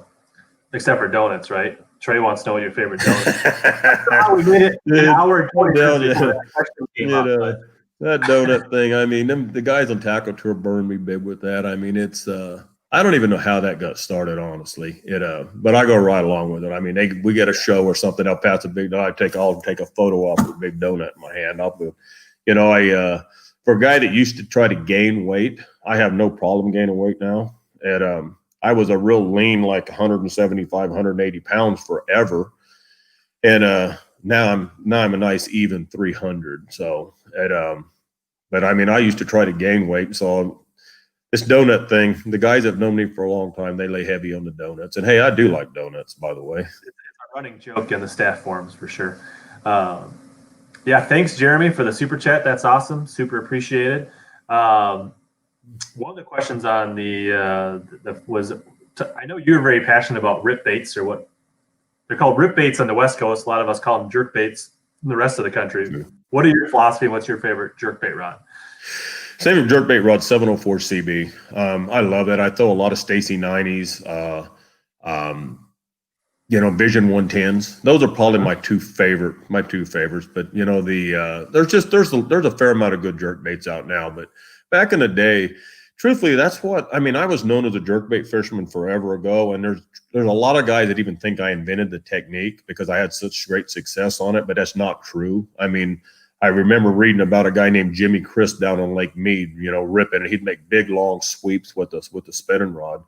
And I started playing with it, and it was unbelievable. I mean, you catch fish. It was the best technique in the world. And them fish hadn't seen it, and it was crazy. I mean, you could go right behind somebody. If they caught one, you'd catch 30. It was dumb. I was a totally one-dimensional fisherman.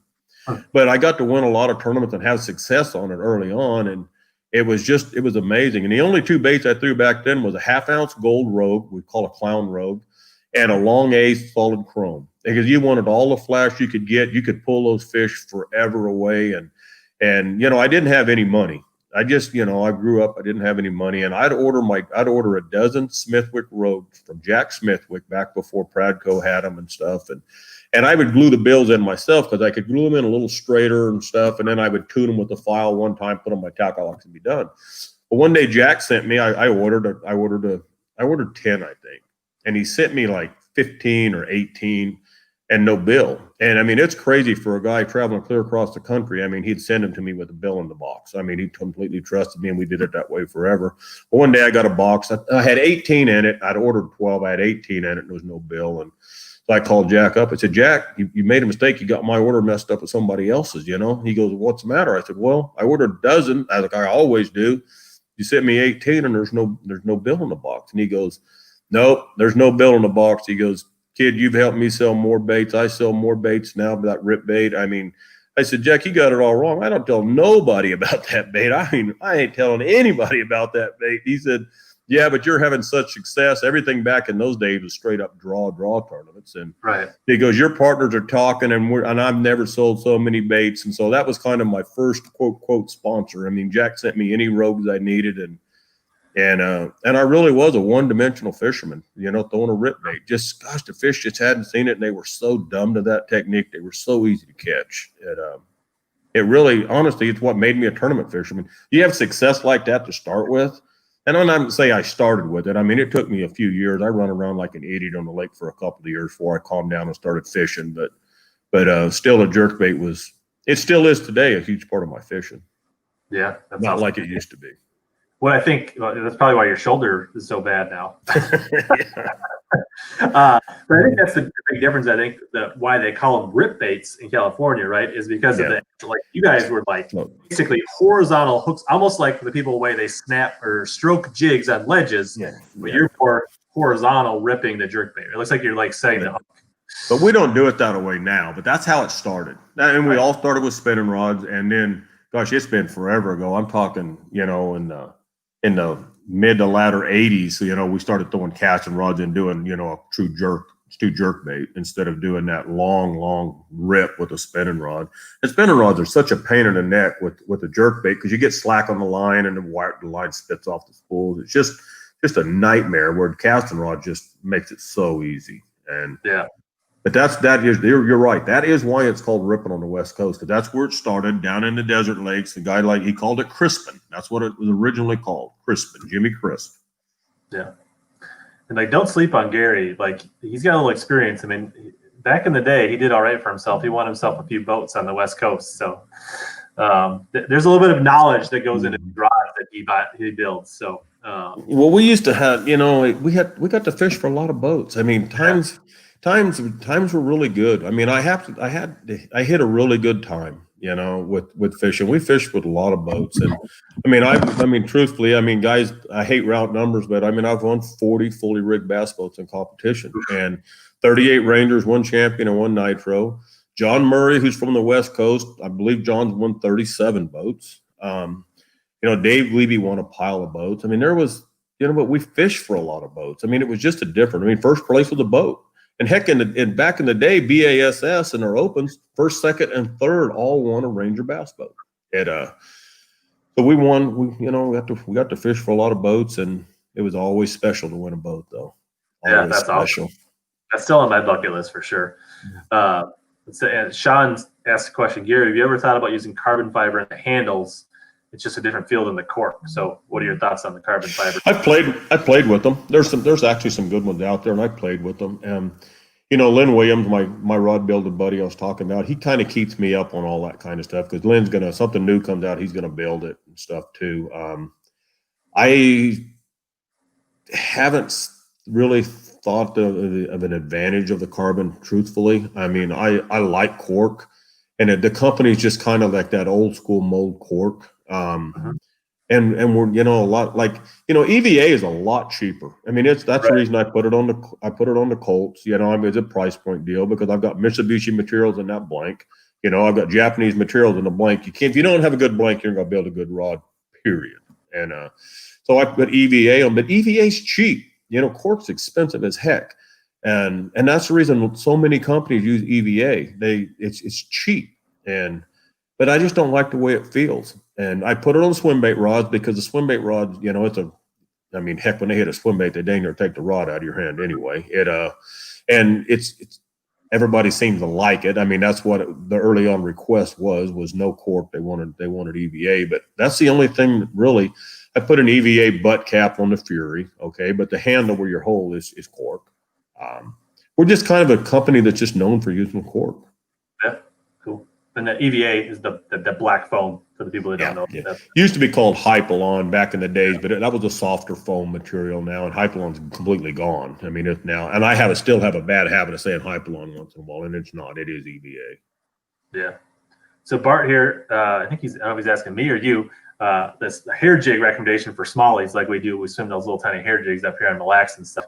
And to me, I have used my 701 Sierra. I've used my 742 Extreme.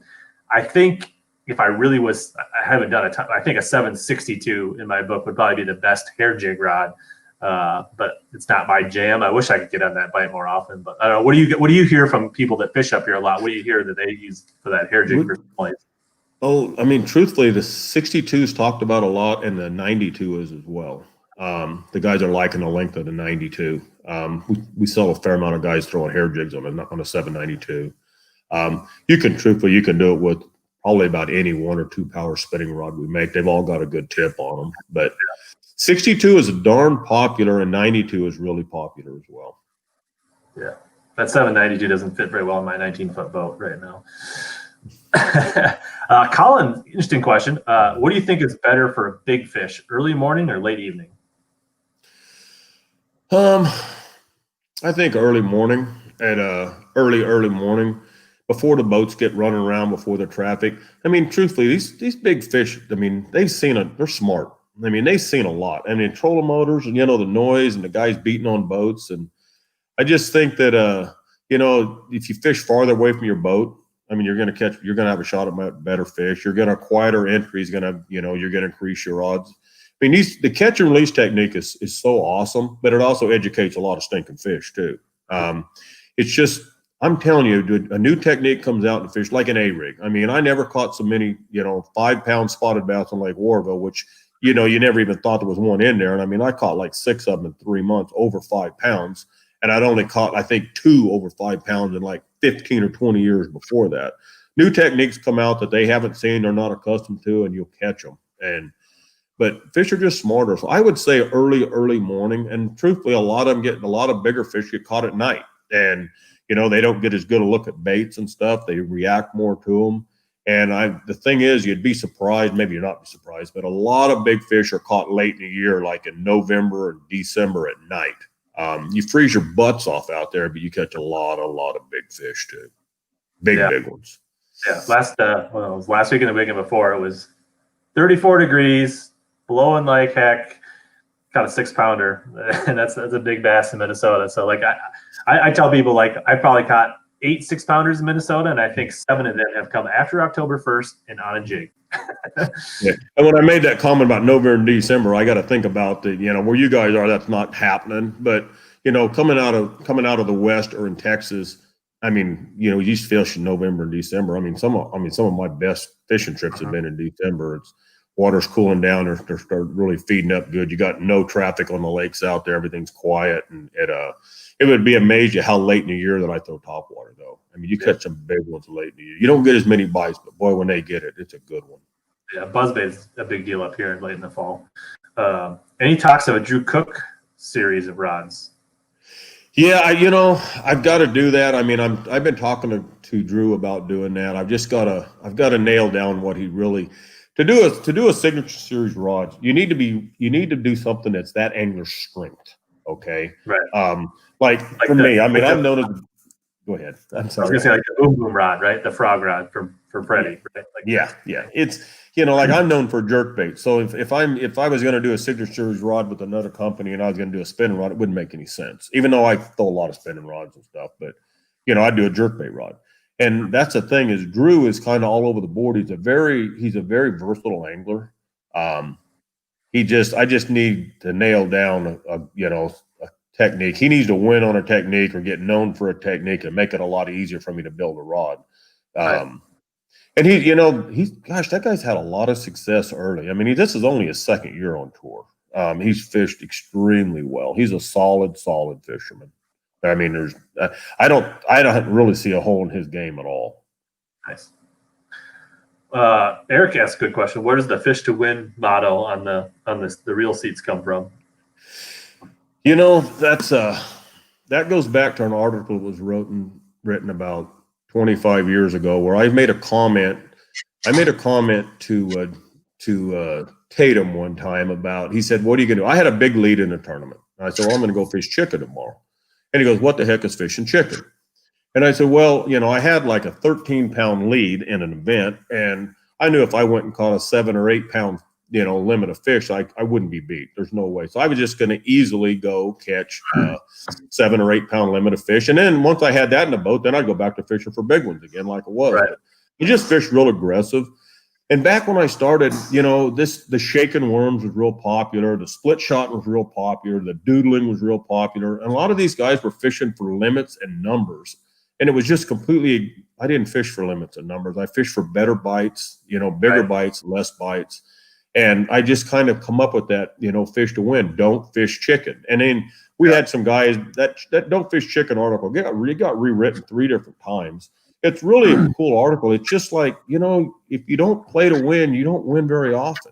That's the whole thing. You can't play conservative. You can't go out and fish for a limit of, a pound and a half fish and think you're going to win. I mean, what used to drive me crazy, if I had a limit in live well and I looked in there and I knew I had to cull every one of those stinking fish before weighing if I had a shot to win, it used to drive me nuts. And truthfully, I threw away a lot of them that were keepers, and a couple of times it bit me in the butt when I'd go over with 4 fish instead of 5, and I threw out keepers in the morning. But I knew if I weighed that fish, I wasn't going to win.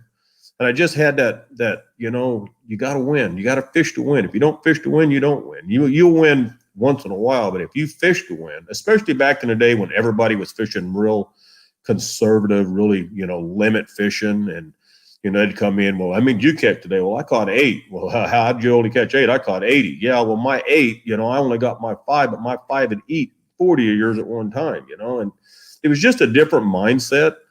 And it really changed the way a lot of the guys fish when we started doing those articles. With Jack Tatum wrote that. I just said, well, I'm not fishing chicken. And it's just a comment, something that I'd said all the time. And he just like jumped right on and said, what's fish chicken? What's don't fish chicken?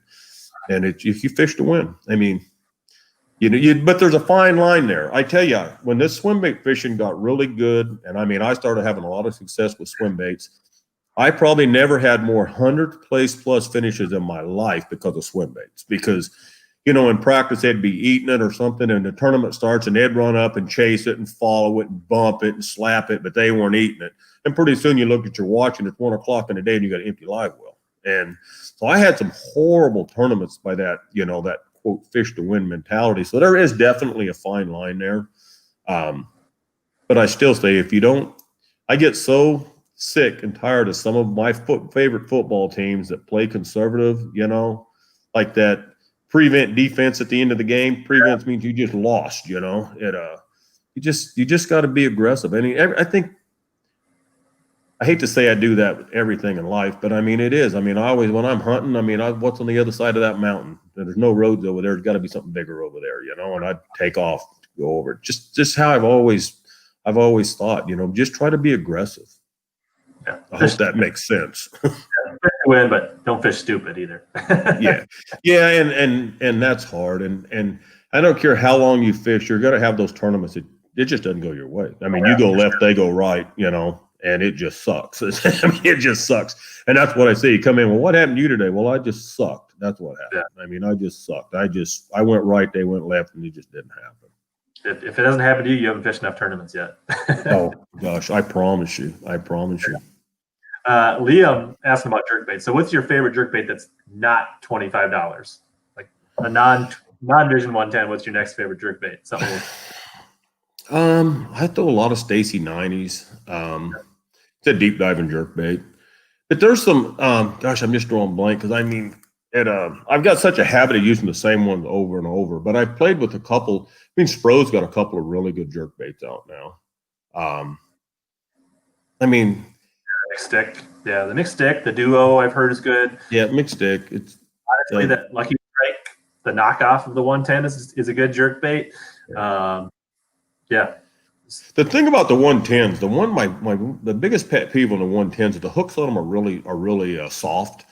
Mm-hmm. And they're so hard to find a hook that you can replace on that bait and still maintain that same perfect action. I mean, the hooks that come on that bait, I mean, that bait is dialed right out of the box. But those hooks are so soft, you know, you end up, you know, destroying the hooks, bending them back, sharpening them. It just sucks. But Gammy makes enough different hooks now in those oddball sides, the 3s and 5s. Yeah. I mean, you can play around, you can get it done. I mean, Gamakatsu with their number 3s and number 5s is just such a home run. Like on a Super Spook, I used to run, you know, a 2, a 4, and a 2. But then when Gammy came out with the number 3s, I mean, you put 3 3s on a Super Spook, and I mean, it's money. I mean, I'll never do anything again but 3 3s. It's just a perfect size for that bait. Nice, cool. Special shout out JJ and Shy. I appreciate it Sean for the super chats. Shaco's got a fun. He's going to use his 8-foot shipping tube to hand out candy for social distancing this Saturday. So. So yeah, prevents you from winning. We talked about the Sobi rod. Connor, they might come soon, but if they don't come soon, they'll definitely be here before the end of the year. We're gonna get hands on those Kadens. Yeah, I'm excited to get some Kadens too. Like I said before, I had FOMO for not ordering some when we did the trial run. I'm gonna just, while you go ahead and talk, I'm gonna pull up the chat and see what kind of questions we had in there quick. So the Kadens are just really crisp and fast. I mean, they're just different. They're just a different build. And the guys just really, really liked them. And they hit the ground running. I mean, it's like the only bad feedback I got on them was was the graphics and stuff. Like on the splits, because originally a bunch of them were splits. They wanted some logos or something in between, the handle and the butt section. And I didn't have anything there. It was kind of plain. And I mean, that's the kind. And dude, I love feedback. I mean, that's exactly what I did it for. And I told the guys, I said, hey, you can tell me the good, but what I'm really wanting to know if there's any bad. I mean, the bad's what I got to know about. If the good is good, that's fine. I don't fix good, but if there's something that's not quite right, then that's what I really, really need to know about. Here's a good question that was brought up on the community board by Brandon Webb. Is there any plans for a more affordable deep cranking rod, like maybe in the one of the lower end like Fury rods. I know like the Champion, right? Like has a bunch of deep cranking rods. Is there any plans for something a little more entry level for deep cranking? Possibly. I mean, I haven't. Truthfully, I don't have it in the works. I really don't. It makes sense, right? Like that. It does make sense. So it does. It does make sense, and I've just got really good materials in those. And I've really laid heavy in the Champions. But if you notice, I mean, the Kaden's going to have a couple of different crankbait rods in it. But I mean, a good deep cranking rod would be a good deal. We just sell a lot of crankbait rods. We make a lot of crankbait rods too. I mean, I don't know if any company makes. We've got like 21 or 23 crankbait rods. That's a lot of crankbait rods. But we're so strong in them. Yeah. One question here about split handles in the Xtasy series. Mm-hmm. I'm making those just straight off request. I mean, I started the Xtasy series with full handles, and I promised the guys I'd make them some splits. And I'm going to tell you, I put the order in for splits, and the factory built them all fulls. So I ended up with an overload of fulls. The splits are. I'm trying to think if they're coming on my. They should be here before the end of the year as well. But I will. And I'm just doing the splits in the longer stuff, the 7-foot 5s, the 753s, 4s, and 5s. That's where we got most of the requests. Although now we're selling a lot of 724s and 725s as well. Yeah. I'll say the 725 is the rod that tempts me as a dock rod. It seems really tempting to want to. You know, the Xtasy it's just got such a good feel to it, and I tell you, a lot of it is those. You know, it is the material. There's no doubt, but those Torzite guides are so light. I mean, they really are special. They're stinking expensive as heck, but you know, they really are. They really liven a rod up a lot. Yeah. Best 10XD rod. Dude, we've got two. I made the 806 CB as a 10XD rod, and it's perfect. You can actually drive cast it.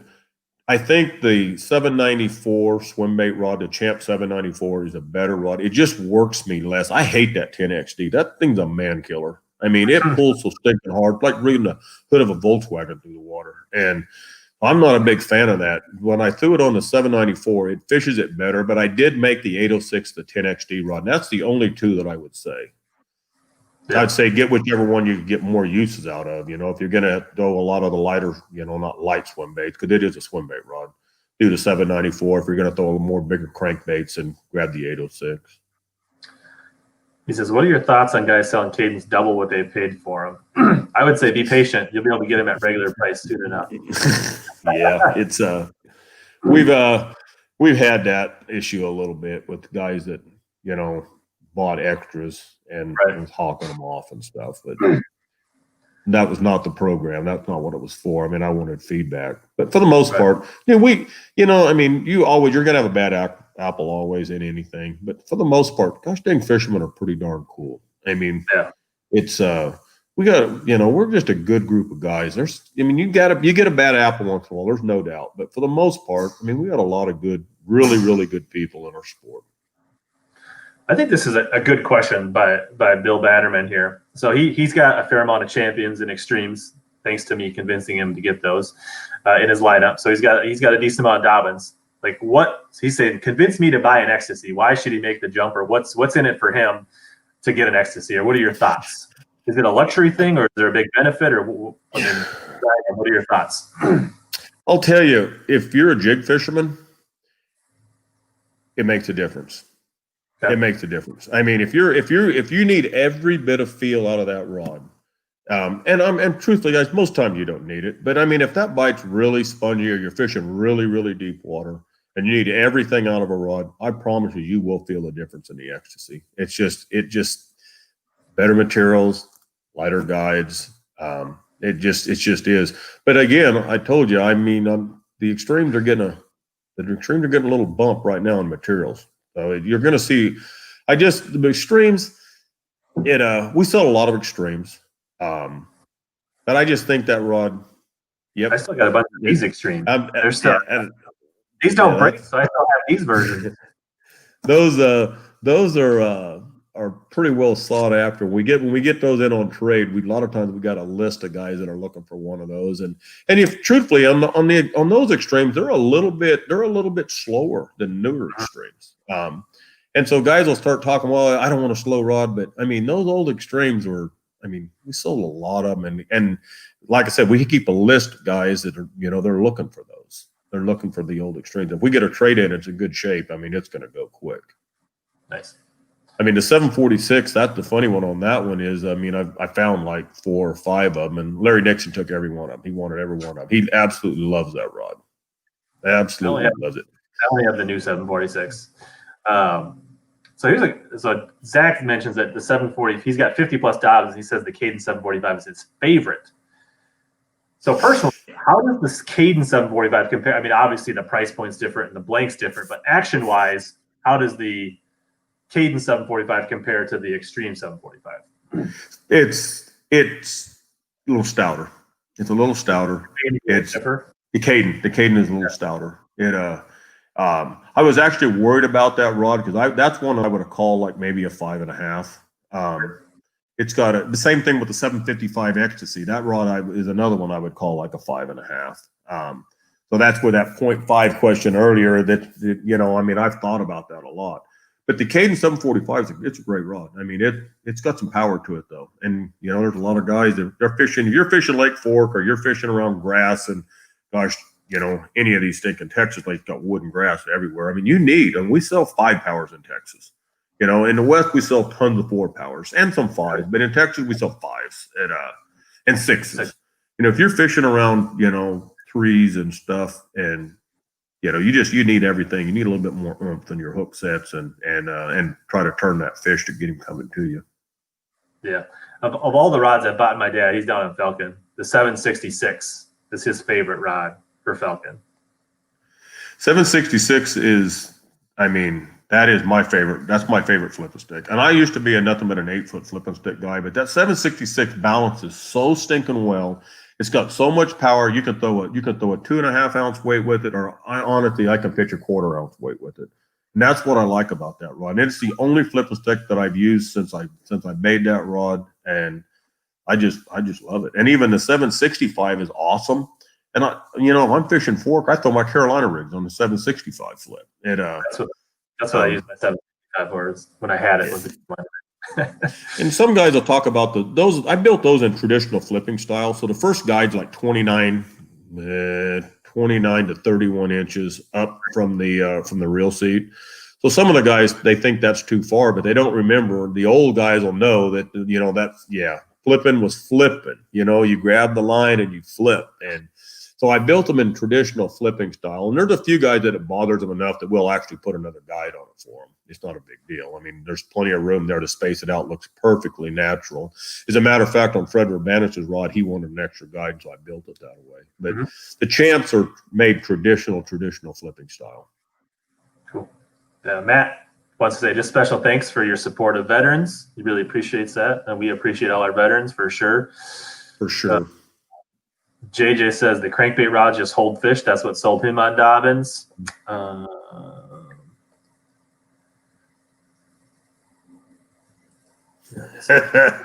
I seen that. Yeah, that goes right along with the donut jokes. The Mark Pack nagged me with the Yeti remark. You know, Bigfoot. I am just about almost as hairy as a bear, so they lay that Bigfoot on me. Question, Bob. I missed it. So go ahead and type it again. So this is there any truth about storing rods in a box with a slight bend on the blank that over time that will affect the rod? Yeah, you can get a bend if you put a rod in a corner of garage and stuff. I mean, but most of the time it doesn't happen really that much. It shouldn't, but it does. I mean, like I don't like to leave a permanent bend on my rods. I mean, I'll try to let the line slack, but I mean, I've never noticed it on one of my rods that I put it somewhere and got a bend in it. I just haven't. But I've seen it on enough other rods. It could happen. I guess Bob asked Gary, could you please tell us which anglers pro staff are you? So I don't know if he's just talking about tour anglers, because obviously you have a quite a big promotional staff, but I don't know if we're just talking tour handful. You know, as far as like our big name guys would be, you know, Larry Nixon, Paul Mueller, you know, Drew Cook, and I hate to start naming names because I'm going to forget somebody, and then and then I'm going to think, I mean, those are our quote tour level guys, but I'll tell you, my philosophy is a little bit different when I started with the company. I didn't, first of all, I was a good tournament fisherman, so I had a little bit of power, not power, that's a horrible word. Had a little bit of notoriety or whatever you want to call it coming in, but I was viewed as a regional angler, because I didn't fish bass, I didn't fish, well, now we've got MLF and stuff. I didn't travel back and fish the FLW tour. I qualified for both of those many times, but I mean, there's the people. You got to realize those guys make, it's just not all fun chasing tournaments around the world. It sounds good, but there's a lot of work involved. You're away from home a lot. And, I just didn't choose to do that. I chose to stay and quote, be a regional fisherman. But I sold a lot of product. I had some sponsors work with me on my promotion site and stuff like that. So when I started a rod company, I started looking for guys that was, like myself, a powerhouse guys in certain areas. They weren't a big name. They were a big name in their area, though. And, I just kind of targeted some of those guys. And I shouldn't say targeted because I really never went after anybody. But if those guys talked to someone that knew me or whatnot, I mean, I'd definitely not pass up. I mean, a good regional angler, truthfully, is more valuable to me than a pro angler. A guy that's really respected in his area, that word of mouth we talk about, I mean, nothing beats word of mouth. Well, a lot of the pro anglers, I mean, they're getting paid to fish, and so the credibility goes down a little bit on some of them. But a good regional angler that likes what he's using and talks about it, dude, those guys will sell more rods for you, and they're just more valuable, I think, as a fisherman, even though they got the regional tag. But I always had the regional tag, so I didn't think nothing of it. I think those guys are very valuable. Take a powerhouse angler in his area, And the other thing about a pro staff guy is, he's got to be liked. If you got a guy out there that's just a dick on the water and stuff, and people can't stand him, I mean, he has no promotional value. I mean, he ain't going to sell you anything. So I mean, you got to have somebody that's a good fisherman, but we want good guys, and we're pretty darn picky about our pro staff. Usually, you get on staff with us by either a referral from one of my staffers, one of my reps, or one of my dealers. And other than that, we don't add a lot of guys. But we've got a really, really good staff. And I don't ever ask the guys to do anything. You get good guys, they'll do it. Some guys are really good on social media. Some guys are, really good at opening accounts. I've had pro staff open more accounts for me than I've ever had sales reps open. And they might just be a guy that everybody kind of ends up around their boat for the BS session after the tournament or after a day's fishing, and everybody's like looking at the rods on his deck, and he sells a ton of rods that way. I mean, I don't really have a criteria. My biggest criteria is I want good guys. I mean, good guys being good guys, not necessarily the best fishermen at times, but good guys. Yeah, that's cool. I remember a long time ago, Clark Reed kind of reached out to me, kind of put the bug in my ear to talk to you, and I don't regret that at all. Yeah, Clark's another one of our tour guys. I told you I was gonna drop a name. I mean, that's why I hate to start naming names because I'm gonna forget. JJ say, is there any difference in actions between the Kaden 715 and 745? There shouldn't be, but their 45 is a little stouter. It's a little stouter than the 15. It shouldn't be. They both 5 powers, and they should be pretty much. But the 45 is a little stouter than the 15. Sure. So selfishly, how does the Xtasy 725 compare to the Extreme 705? It's going to feel a lot different because it's going to feel so much lighter. I mean, like action's going to be pretty darn close. They're just going to feel a lot different. But if you put them on a bender board, we keep a bender. We have a bender board there in the shop, and you put them on a bender board, they're going to test out really close. You'll think, "Wow, them rods are the same." They're not the same, but action-wise, they are the same. Well, maybe not exactly the same, but close. Really, really close. Sure. So Darren asks, Springgrass Gunnersville rattle trap rod. 734 Champ, or 734 Champ or Sierra. Again, those both are just a little bit slower, and they'll handle that trap better. And I've thrown a 734 on a trap in the California Delta in the grass for the last 15, 16 years. It's just a great trap rod. Some guys will like a 33, but 34 for me. Yeah, and I would say the nice thing about that is if it's not trap season, you can still pitch a creature on that. You can put, you know what I mean? Like that's an all around rod that'll throw a spinnerbait, it'll throw a top. I mean, like it's just a workhorse rod. So, well, you know, I seen a thing wrote lately where they said a guy wrote, and I don't remember where it was, but he said the most versatile bass rod made today is the Dobyns 734 Champion. And I thought, wow. And I mean, I don't know who this guy is at all. I started thinking, you know, he's really pretty right. I don't know of another rod that will do as many techniques as that rod will. Like it's, you know, it might not be the best spinnerbait rod, but it's a good spinnerbait rod. It's not the best jig rig rod, but it's a good jig rod. It's not, you know, the best Carolina rig rod, but it's a decent Carolina rod. And that's the thing, and you can keep going back to it. And like I finally got the monkey off my back on one the U.S. Open. I think it was in like 08 or something like that, after a bunch of second places. And I went into that doing nothing but throwing, you know, swim baits, small swim baits, and topwater. That's what I was doing, and a few spinner baits. Jigs was not. I wasn't slowing down for nothing. But on the last day, I needed a jig rod, and I didn't have one. You know, I was throwing, my favorite jig rod then was a DX 744, but I didn't have one because I wasn't going to jig rod. But I mean, now I've got a 734 Champion there, and it ain't the best jig rod, but it's a good jig rod. And I ended up winning the U.S. Open throwing a jig, you know, on a 734. And that's the thing about a 734. I always got an extra one in the boat because it does, 15 different techniques, dang good. You know, it may not be the best, but it's a good rod for that. It's very versatile. Pretty good bladed jig rod too. yeah. It's just a super versatile rod. It's one of those that I'd probably hate to have to make again because I don't know if I could make it that good again. Yeah, that's cool. Yeah, we talked about his. I think we talked about Gary 140 boats back in the day. Really enjoying the show tonight. Yeah, I knew people would enjoy having you on. That's why I reached out to you, Gary. I'm a has-been. That's the only thing that sucks is, I mean, I just don't get to fish like I used to, and when I do now, I just don't I don't know. I just don't put the time in. I mean, I've got a job and on the water where you ain't supposed to talk on your cell phones, I'm handling dealer calls and rep calls and stuff. And it's just not the same. I still tell you, if I get on them, I'm going to catch them, but I don't work at my fishing like I used to. So I tell everybody I'm a has-been. Better than a never was, right? That's awesome. Well, but I feel like this is, I mean, like, you know, you're not fishing as many tournaments as you used to, but you know what? You're still a big part of the fishing industry, and you're still contributing in a big way, you know. So that's still really cool. It's just a different role. I mean, you're still as involved in the fishing industry or more than you used to be. It's just a different capacity.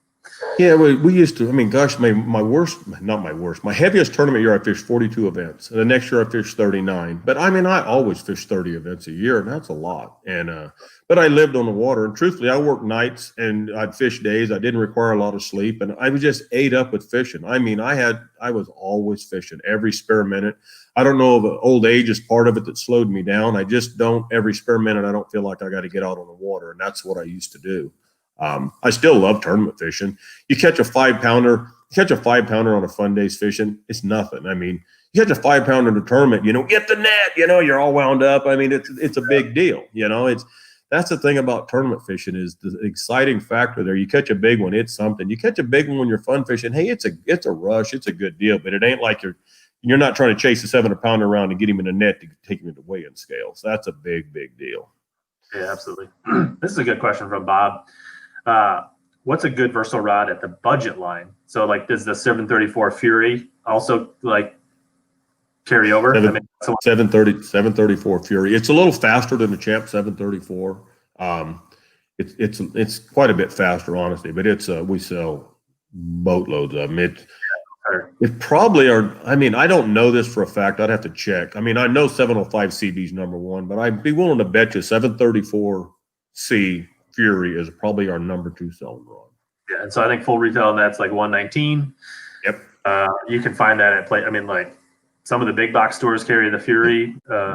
Like you can get a $10 off 50 coupon here or a 10%. I mean, like, you know, it's not. You can get that. Find that rod. It's pretty easy if you find a little coupon or something. So 734 Fury, I would be willing to bet is in almost every single dealer that we have. I mean, would have a 734 Fury.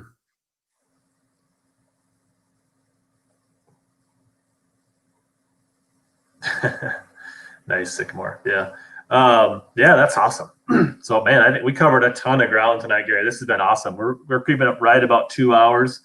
I feel Holy like, mackerel. yeah, I didn't feel like it, but we were just rolling along, and that's awesome. So I'd say for any of you that are hanging on now and you missed the early part, the YouTube replay will be up. The Facebook replay will be up, so you can go watch the videos. I also will put the audio out on my podcast, so there'll be links in the description, or you just search HellaBass Bass Fishing Podcast, you'll find it. So there's a ton of great knowledge and questions that we covered with Gary that if you didn't hear the whole stream, you'll want to go back and catch part of it. Super shout out to the people who did the super chats tonight. That's super awesome. Yeah, I don't know. Anything else you want to touch on, Gary, as we kind of wind things up? This has been a true pleasure. I appreciate it. Dude, I appreciate you having me on. I mean, it's, you know, I always say fishermen love to fish and they love to talk, or I say BS most of the time, but it, you know, it's always fun. It's always fun interacting with anglers. And that's, you know, that's the thing that I'll never lose. I mean, I love talking to fishermen, and I talk to fishermen all day, every day. And I'm happy to be here. If I can ever help, you know, rod questions and stuff, just give me a yell. And very blessed. I actually love Texas. It's, things are good. I mean, if I could just get my grandkids to Texas, it'd be really good. Yeah. And I think that's, I think if you ever have a rod question, if you call the shop, you might be surprised who you end up talking to. Yeah, I mean, I answer a lot of rod questions to shop, not as many in the last months or so. I put a kind of a new management team in there, and so I'm not as good, but I'm always accessible. I mean, I answered, you know, a lot of phone questions. I do a ton of email questions, but you know, I'm always happy to help with guys with rod choices, and it's kind of fun because I mean, I've got hands on every single one of them, so I can. And there's history behind some of them, of, you know, why they were made. So it's, I mean, I love talking fishing poles. Yeah, me too. Like, it's underrated. And if people don't, like, I have quite a few people that slide into my DMs on Instagram and Facebook and leave YouTube comments, and I'm always happy to take the time. And, you know, it's usually a back and forth, right? It's like, oh, you know, it's like, I want a drop shot rod. I'm like, well, do you do straight fluoro, or do you do finesse, or, you know, braid to fluoro? And like, let's talk about this. What kind of weights do you like to use? Where are you fishing? That kind of stuff. And so it's more than just, you know, a one-word answer. So yeah, if you can't quiz them, that's the reason I like get an email that'll say, what I throw drop shot on. Well, it's gonna depend, you know. I mean, you know, if I can talk to the angler and, you know, you can ask a few questions, I mean, telling you 99% of the time I can dial them into the right rod. You know, if I get to ask some questions, and it's easy, but if you just get a blanket, like, what rod do I need for this? One thing I will say, one of the weaknesses with the company has been combos, and I've never really wanted to dive into the real market. But I think by mid-year, you're going to see some pretty stout combos from us, because I've got a couple of reels that I'm playing with, that I'm pretty happy with, and I've been messing with them for 6 or 7 months, and I can't find any holes in them. I'm pretty happy. I'm upgrading a couple drag washers and things like that, but I'm not getting into real business, but I mean, you could tournament fish with these reels and not have an issue. So are these going to come out as standalone, or they will only be combos? They're going to be basically building them for combos, but I'm going to have some standalones as well. And I tell you again, I'm pretty, you know, I've had a couple of the big box buyers beat me up about overbuilding product, and you know, I do. I mean, my margins ain't what other rod companies are. I mean, I overbuild product. It's just, but dude, I build good stuff because that's what I want to fish with. And I mean, I want good stuff for the other guys. And like I said, I don't do a very good job of marketing, but you build good stuff, you have good customer service, and you sell a lot of rods. Company grows every year. Nice. Yeah, like the ballpark, like do you disclose how many rods you do a year, or is that not something you share? Dude, I don't even know how many. Honestly, I don't even know. I know dollar figures, and I really don't want to say, because it's just it shocks me. Okay, let me just say that it shocks me how many rods we sell a year. It really does. We are really one of the rod company players in the industry now. We sell a lot of stinking rods. Right. Yeah, I mean, again, it's exceeded my expectations. Like I said, 10,000%. Never in my wildest dreams. If I think about the independent rod guys, I think Dobyns is right up there, right? I mean, obviously you're not competing with the Abus, right, and the some of that's mass-produced, like big corporation rods. But when you start comparing yourself to, Powell and Falcon and Cashin and like that, your name kind of rises to the top when you start to call about that category. Well, I mean, honestly, I'll arrogantly say that, I think that, Loomis and St. Croix and, that's where I really think my competition is. Honestly, I really do. I think, we build that level, honestly, I think I build better rods than a lot of those, but that's where I consider my competition. I don't really consider it, ABU. I mean, they sell a ton more ABUs than I'm ever going to sell. Right. There's no doubt about it. But I want to be on that higher end stuff. And, started a rod company for the first 8 or 9 years. We only had 2 series of rods. We had Champion and Extreme. We had a $220 rod and up. We didn't never try to build the lower end stuff. And even when I build a lower end stuff like the Colt series, it's got Mitsubishi material in it, Japan material. So I just can't build that cheap crap. I mean, I just can't do it. I hate it. I do got a little bit of glass in those Colts. I mean, I built them to be a little bit more forgiving because a lot of them are going to the high schools and the kids and stuff.